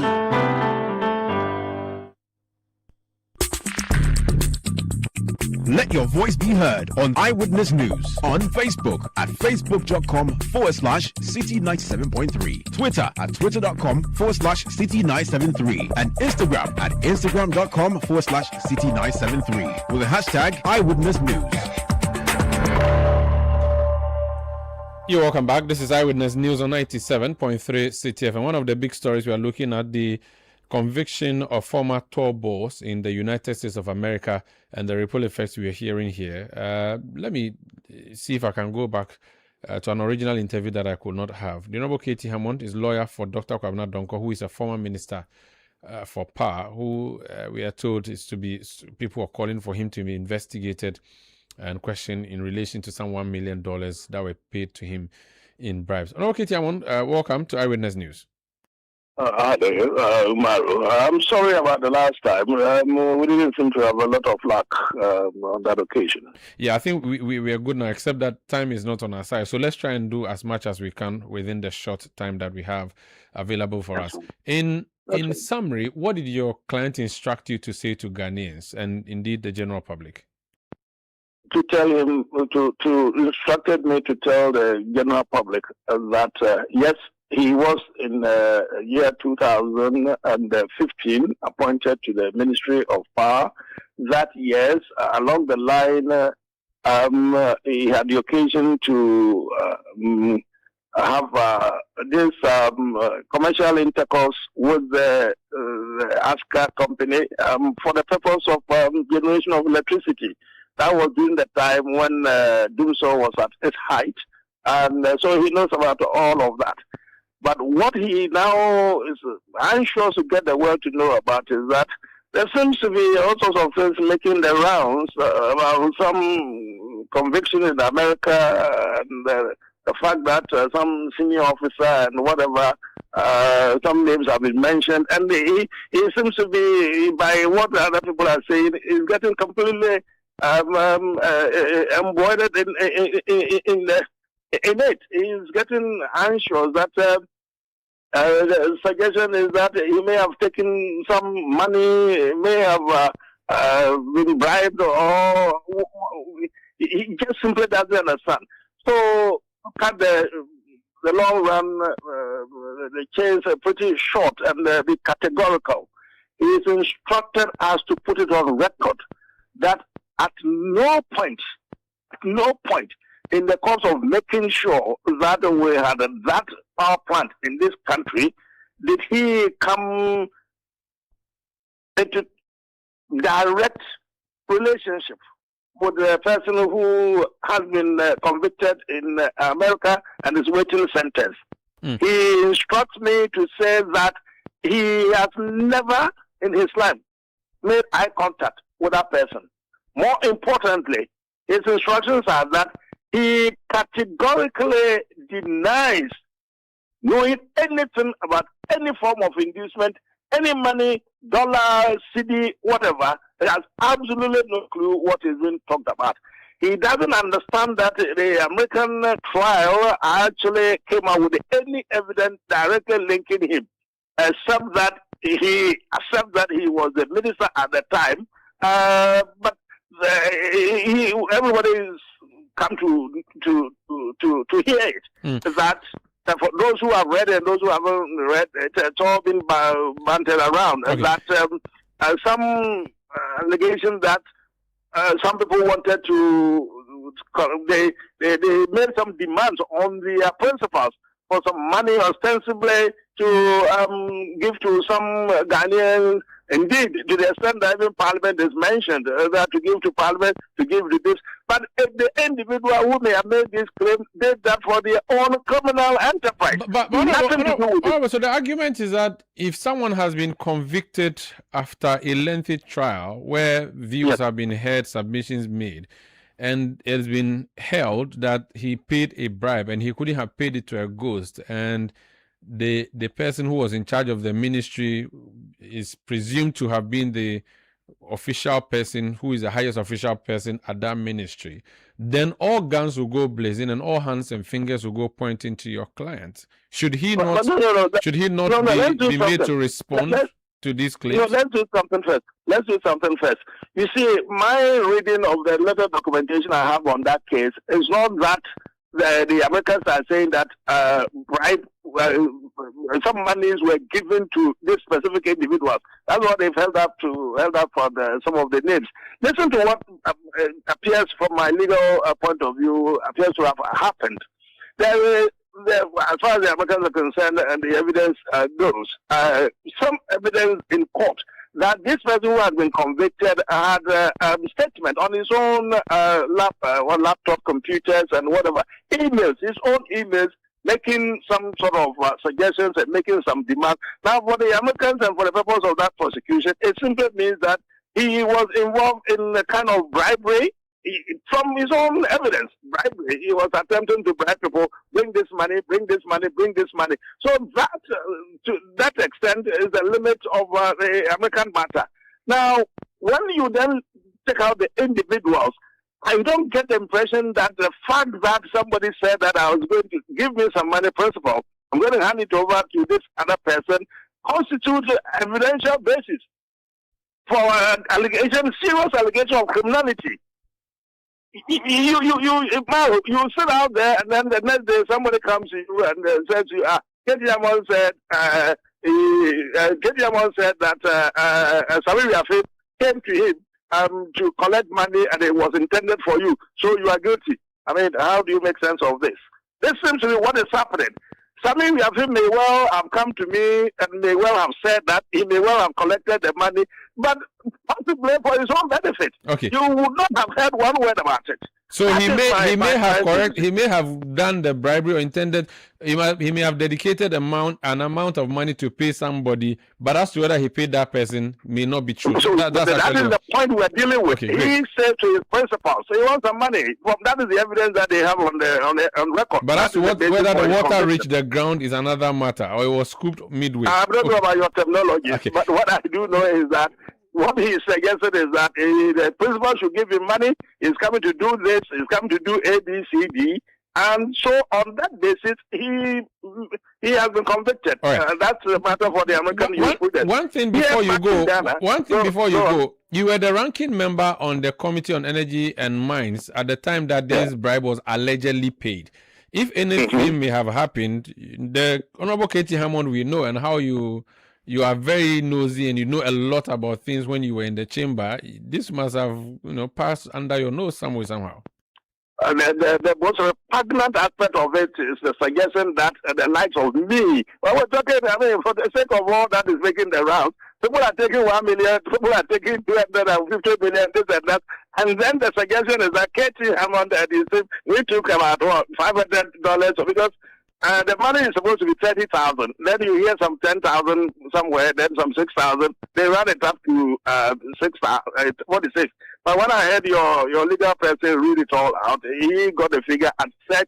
And so 30, we had 18 people in Parliament, members of Parliament, and then the Secretariat and all of that. We shared that one, and we get about $500 or $1,000 or something. Katie amount is that bloody cheap? Is that it?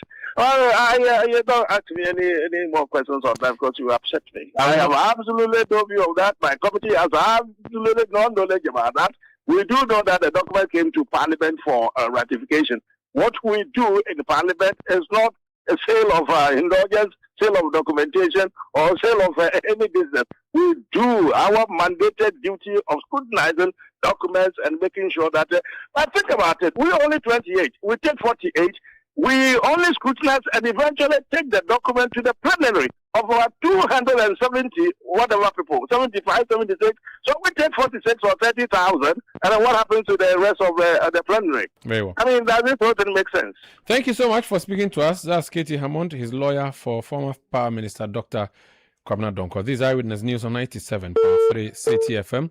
This is Eyewitness News. This is Accra. This is Ghana. Now, this is Ghana is not just a sentence. It's an event which has been happening over the years and showcasing a lot of everything Ghana. It is done by Channel 1 Television and 97.3 Citi FM, where we show what we have on offer. We call it This is Ghana. It's done under the auspices of the events departments of 97.3 Citi FM and Channel 1 Television. The head of events and partnerships here is Frima Edu Nyami. She's seated before me. Frima, you're welcome. Thank you very much, Sanda. How are you doing? I'm great. How are you? I'm well. I've tried to explain to my listeners what This is Ghana is, but you are better placed. What is This is Ghana? Thank you, Sanda. Now, as the name suggests, we are talking what makes us Ghana. And this time around, we are looking at businesses in Ghana. And so anything and everything created here in Ghana is what we are talking about. So we are looking at products, we are looking at services, we are looking at innovations. It is not industry specific. The requirement is for whatever you are creating to be done right here at home. It doesn't matter the size of your business. You can be a small business, you can be medium, you can be large, you can be extremely large.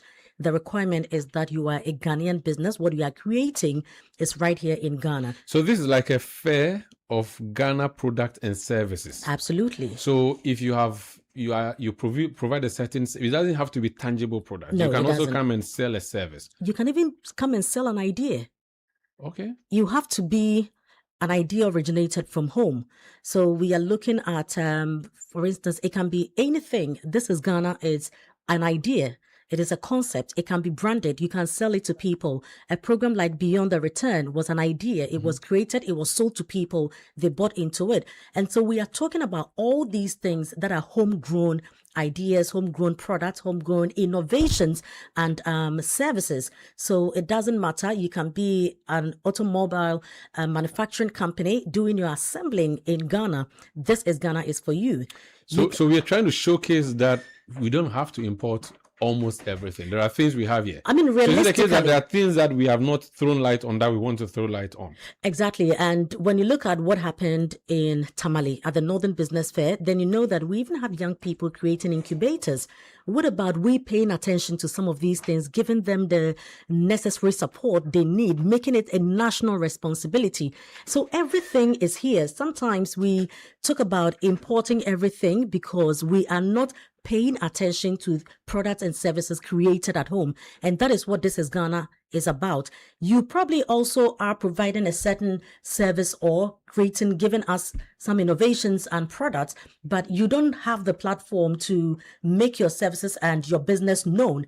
We are giving you that opportunity to come in, to tell the world what you are doing and let us support, because if you are able to promote local businesses, we cut down on import. We are promoting employment among young people. We are helping the economy. That's what we are talking about. And we are a media house. We just provide a platform, and that's what we are doing. So where is this platform going to be? When are we looking at it? And how do I join if I'm a business? So This is Ghana is happening on the 29th and 30th of August. That is the last Saturday and Sunday of this month, this year. And it's happening at the Afa Sutherland Children's Park.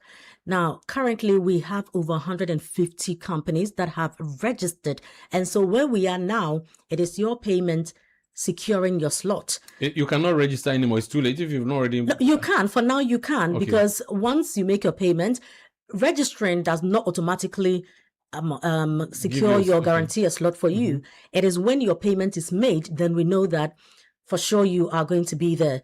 And so what you need to do right now is to give us a call on 0205-973-973 or 0558-973-973. If you're a business, and do you have to be in Accra to take part in the This is Ghana exhibition? Unless we are saying that Ghana is Accra.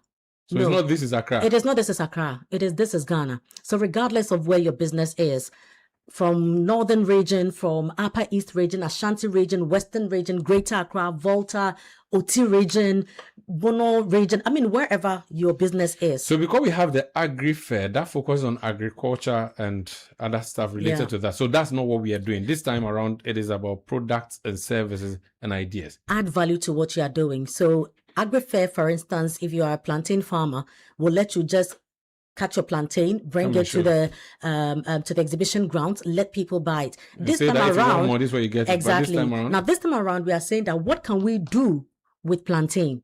So we can do fufu flour, we can do plantain chips that we are exporting. So if you are that business, if you've been able to add value to whatever you are producing, This is Ghana is for you. So construction, whatever field you are hospitality, operating, education, tourism, fashion, cosmetics, finance, I mean, it's for everybody. So that's for exhibitors. How about people who want to patronize? Why should they come and spend their Saturday and Sunday with us?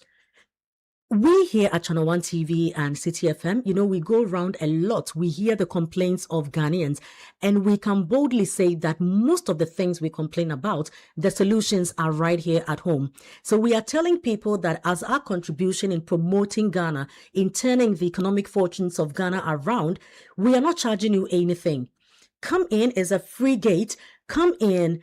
Even if you are not going to buy anything on the 29th and 30th of August, Ghana has on offer. See what we have to offer so that we still will not in 2026 August still go like we are not producing anything, even toothpick. Because you haven't seen it, because people are producing toothpick here in Ghana. People are assembling vehicles. We can afford to buy brand new cars because now they are right here at home. And so we are telling Ghanaians that come and see what Ghanaian businesses are giving us, and let's all push the solutions. So, that we're Frima, asking This is for. Ghana is the last weekend in August. It's Right. happening at the Afwa Sutherland Children's Park from morning to evening, Yes. to Saturday and Sunday. Yes.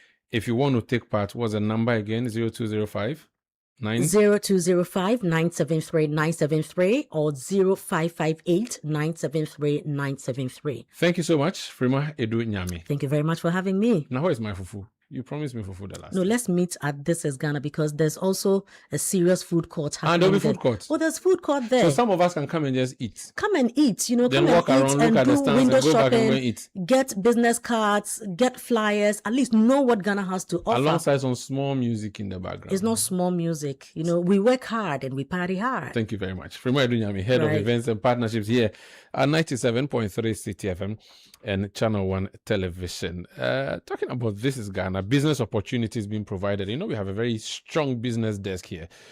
Nashika Caesar is from the Citi Business Desk, and she's here to give us the latest in the world of business. Nashika, please take it over.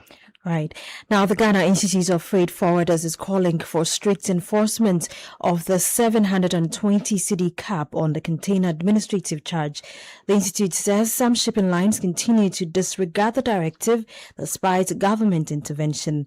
General Secretary of the Institute, Paul Kobina-Mensah, says the non-compliance violates Ghana's shipping regulations and could increase cost for freight forwarders and other industry players. It is unfortunate, and we seem to be helpless. It's a directive and must be enforced. So when directive goes out and the relevant agencies or companies are not adhering to that directive, I think there should be a mechanism to make them respect the directive and then act accordingly. But in this case, we seem only hear letters being written to them.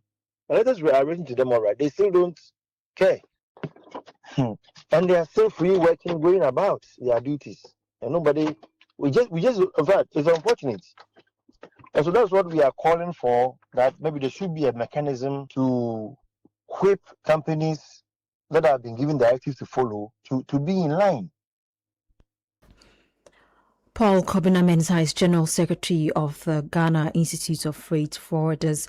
Moving on, shareholders and prospective investors in Standard Chartered Bank Ghana PLC have until August 11, 2026 to buy the bank's shares and qualify for its final dividend for the 2025 financial year. The deadline comes ahead of the bank's ex-dividend date of August 12 after shareholders approved a final dividend of 4.99 cedi per ordinary share at the bank's 56th annual general meeting. We have more in this report.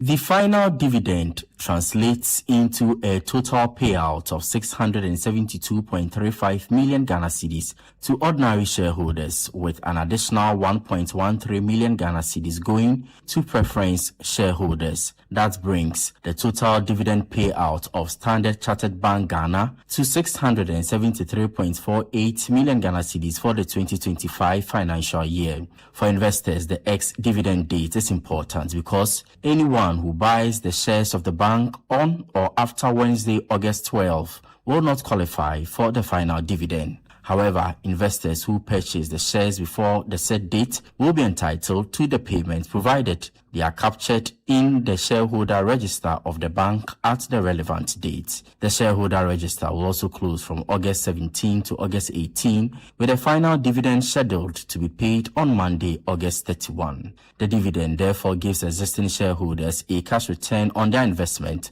while the ex-dividend deadline provides prospective investors with a final opportunity to acquire the shares and qualify for the 2025 payout. City Business News says Ni Lati with that report. Now, our energy sector players are demanding transparency in Ghana's power sector, including the publication and review of all power purchase agreements signed in 2013. The call follows the conviction of former Tema Oil Refinery Managing Director Asante Kwekubeku in a bribery case in the United States.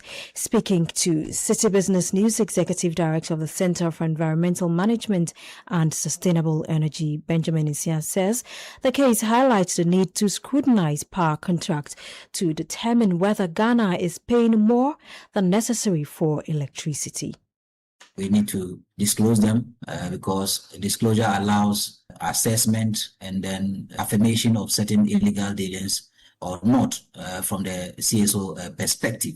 Beyond that, I think the contract has already been signed, but we can also interrogate the contract further, and if the need be, we should renegotiate for new terms. And I think government has started the negotiation earlier, so it may not have any impact on what has currently happened in US. But what I think we should do as a country is to publish or disclose all the contracts signed in that era, investigate this or interrogate the contract, assess it carefully to bring some finality on this subject of overpricing of our electricity contracts in Ghana. And if we could also interrogate persons involved in negotiation, it also help us unravel some of the ambiguous deals in some of these contracts, because we know that our contracts are more expensive and they are overbloated. Benjamin Nsia is Executive Director of the Center for Environmental Management and Sustainable Energy. Now, Africa World Airlines is expanding its West African footprint with direct flights between Accra and Abidjan set to begin on August 31. The airline says the new connection will strengthen trade and travel links between Ghana and Cote d'Ivoire as it seeks to deepen its regional presence. Here's more.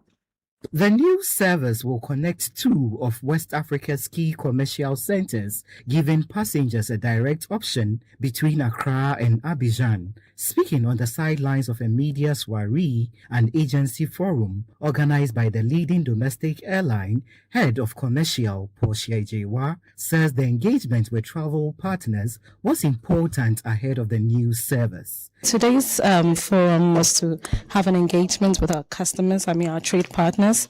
They are a very important or vital part of our business. So we're having that engagement with them.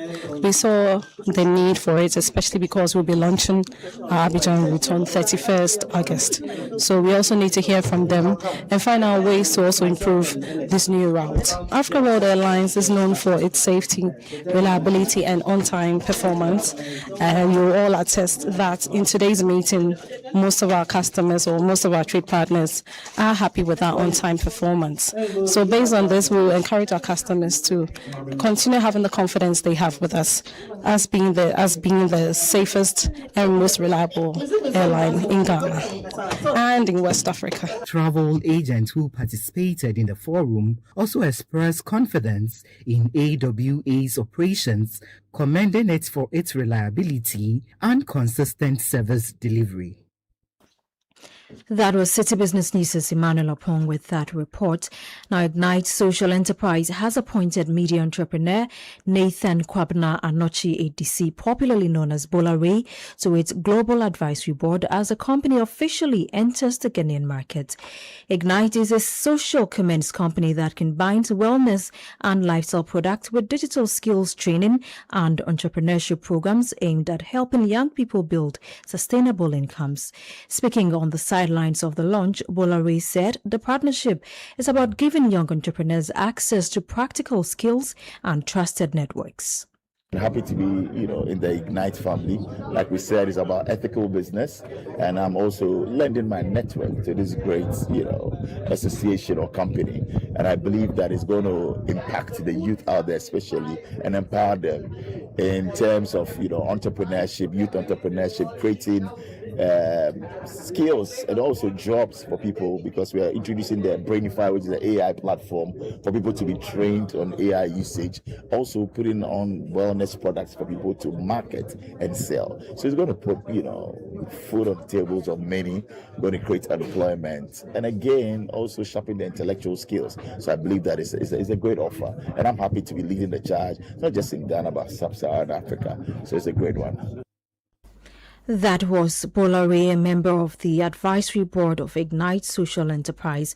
The company says its expansion strategy goes beyond selling product. It plans to work with government institutions and regulators to promote responsible business practices while introducing an AI-powered learning platform for the youth. Pathman Sandiranja is the managing leader and founder of Ignite Social Enterprise. One of the plans of Ignite is to identify skincare that we want to find in Africa and take it global. So we have identified a few potential partners in Ghana who will provide us with their products that we will put on our global platform for our 600,000 brand affiliates. And it will go global. The third collaboration is training. We want to train the youth of Ghana on the skill sets required to start their journey of entrepreneurship, which we don't learn in school. We don't learn in university. Pathman Senajiraja is the managing marketing leader and founder of Ignite Social Enterprise. And that's it for business news on Eyewitness News. I'm Nashika Caesar. Many thanks for your company. Eyewitness News. Be there as it happens. Introducing Ghana's leading pay-as-you-copy photocopier leasing company. Lease an A4, A3, heavy-duty or production machine and pay for only the copies made or design your own payment plan. Simple and tietia. That's not all. Incredibly, toners, repairs, maintenance, follow-me printing, centralized tracking all come free of charge. Remember, financial prudence is the name of the game. Folks, forget about the expensive gimmicks and be smart. Join the hundreds of satisfied clients across all the 16 regions and every sector of the economy and save over 60% of your printing costs. Visit us at www.valexlease.com or call 0244-644048. Be prudent and lease a copier. Terms and conditions apply. Valex Lease is a wholly owned Ghanaian company. Valex Lease, affordable document management solutions.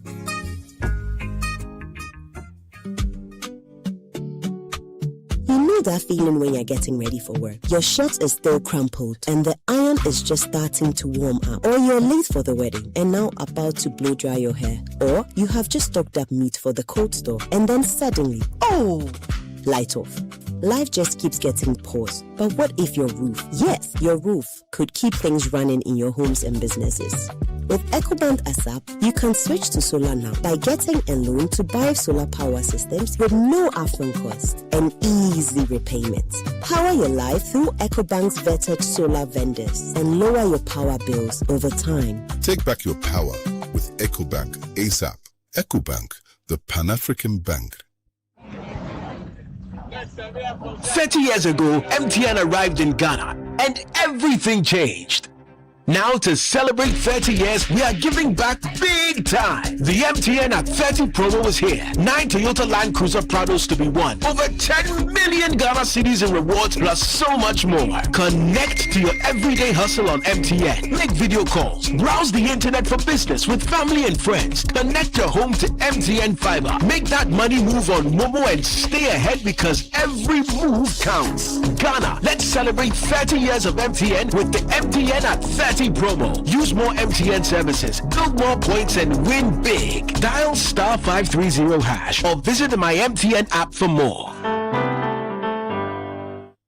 Eyewitness News. Be there as it happens. You're welcome back. This is Eyewitness News on 97.3 Citi FM. This segment is called Talkback and is brought to you by Valex Lease Equip Limited. Valex Lease, affordable document management solutions. This is the time to put the microphone in your hands and hear from you. Let me start from Akate Raymond in Nagoti Mekpetwe. And he sends a message and he says, he who pays the piper calls the tune. So for the time being, let us accept the explanation of Dr. Kwabena Donko. Okay. I would go to Delanyo Agbe in Peduase Lodge. And he sends a message and says, the U.S. officials must provide us with names of officials involved in the alleged bribery case rather than holding everybody in suspense. Okay, so that's Delanyo Agbe. Now, this one from Paul in Bichley, and he says, it is sad how grown men and in some cases grandparents are given government appointments and they do evil. I wonder what they preach to their children and grandchildren when they sit with them. Okay. This one from Tafamba David in Chebi. He says, we have people in this country who were captured on live camera taking bribes, but they came to deny their own images in the footage. So Dr. Kwabena Donko coming out to deny this is not new and not surprising at all. It's going to be a long fight. Wales Yoga in Abutiateti in the Volta region says the revocation of Adamos Mines mining license by the Ministry of Lands and Natural Resources is a commendable step towards sustainable resource management. Then Bakman Dauda, aka Empire from Hak in Wa, he says the situation was dire and Ghana needed to salvage the power crisis, hence the purchase of these power badges. Not knowing hands were exchanged, but believing in this current government power, proper due diligence would be taken. My regards. Okay, he says, my regards to Bakman Dauda, aka Empire. So this message rather is from Hak in Wa. This one from We the People in Oyarifa, and he says, no one should pretend not to understand why Galamseyers have become so emboldened. The simple reason is that they do not understand why the state should go after them when those who mine in public coffers do so with absolute impunity. Michael Entribo Siako in Abofu, Okaikwe North, he says, I have a firm belief that this case will go nowhere in Ghana. Would the OSP or the AG be willing to seek reciprocal cooperation from the US to get Beku to give evidence via Zoom if a trial goes up? Interesting times ahead. More messages. Cornelius Siwabu in Sunyani says, why do we like bribes as blood tonic? Hey, Ghana, things are happening in our country and beyond, even in Turkey, United States. Delegations should go and have a view of the items you went and were taking bribes. About weeks ago, it came out in the news that bribes and corruption are the light of the day. This one from, this one has no name, but it says, for corruption and development, Ghana should learn from Ibrahim Traore of Burkina Faso, for they deal with things practically, not big French or English, else one day, if the masses rise, no military can stop them. Honorable Kojo Nkrumah is urging Cocoa Board to reconsider the bill, warning that it will cause hardship for cocoa farmers and could discourage many of them from continuing cocoa farming in the future. This message is from Papa BCU in Spintex. He says, you believe Kojo Nkrumah and the MPP at your own risk. Just to remind listeners, he told Ghanaians His Excellency John Mahama will not be able to fulfill his promise relative to stress-free fees for first-year university students. Question, is that the case now? Okay. Albert in Adenton says, I think I now understand why it will take us the next 4 or so elections to see the MPP return to power. The NDC seems to be ahead of us, and my party leadership is still engaged in Gajisbeck style of politics. Abi National in Wa says, Kojo Nkrumah should give us a break. No one is above the laws of this country. He should teach his party members how to respect elders. Peter from Cocoa Village in Tema, he says, truth be told, the new Cocoa Board bill needed a broader consultation to carry all the stakeholders along. Engaging the stakeholders before passing the bill would have been more transparent. Zakaria Sakoya Myong says, Honorable Kojo Nkrumah should accept the fact that free speech is part of our constitution, but people should not also take it for granted. This one from Judas Iscariot in Teshi Tribleu. He says, please, does it mean the Nanado Baumia and MPP government did not see these bribery allegation issues, or they intentionally overlooked them because it's one too many? Well, that's it for Talkback segment on Eyewitness News, brought to you by Valix Lease, your equipment, affordable document management solutions. And that's by way of Eyewitness News tonight. I am Omar Rusanda Amadou. I was supported in studio by Hansen Ajiman, and then Nashika brought us the business news. Produced by Bevlin London, Kobina Wilson, Julian Odamia Sari, Fred Tetijabano, Sami Wiafi, and Nana Tufo Boatin. The new media support from Edwin Kwakofi and the team. Technical support tonight by Desmond Nyakun and Renis Foley. Thank you so much. We'll be back tomorrow at 1700 GMT. Have a good night. City News. We speak first. Reach our hotline on 0302 224959 and get interactive on Facebook, City 97.3 FM, and on Twitter at City 97.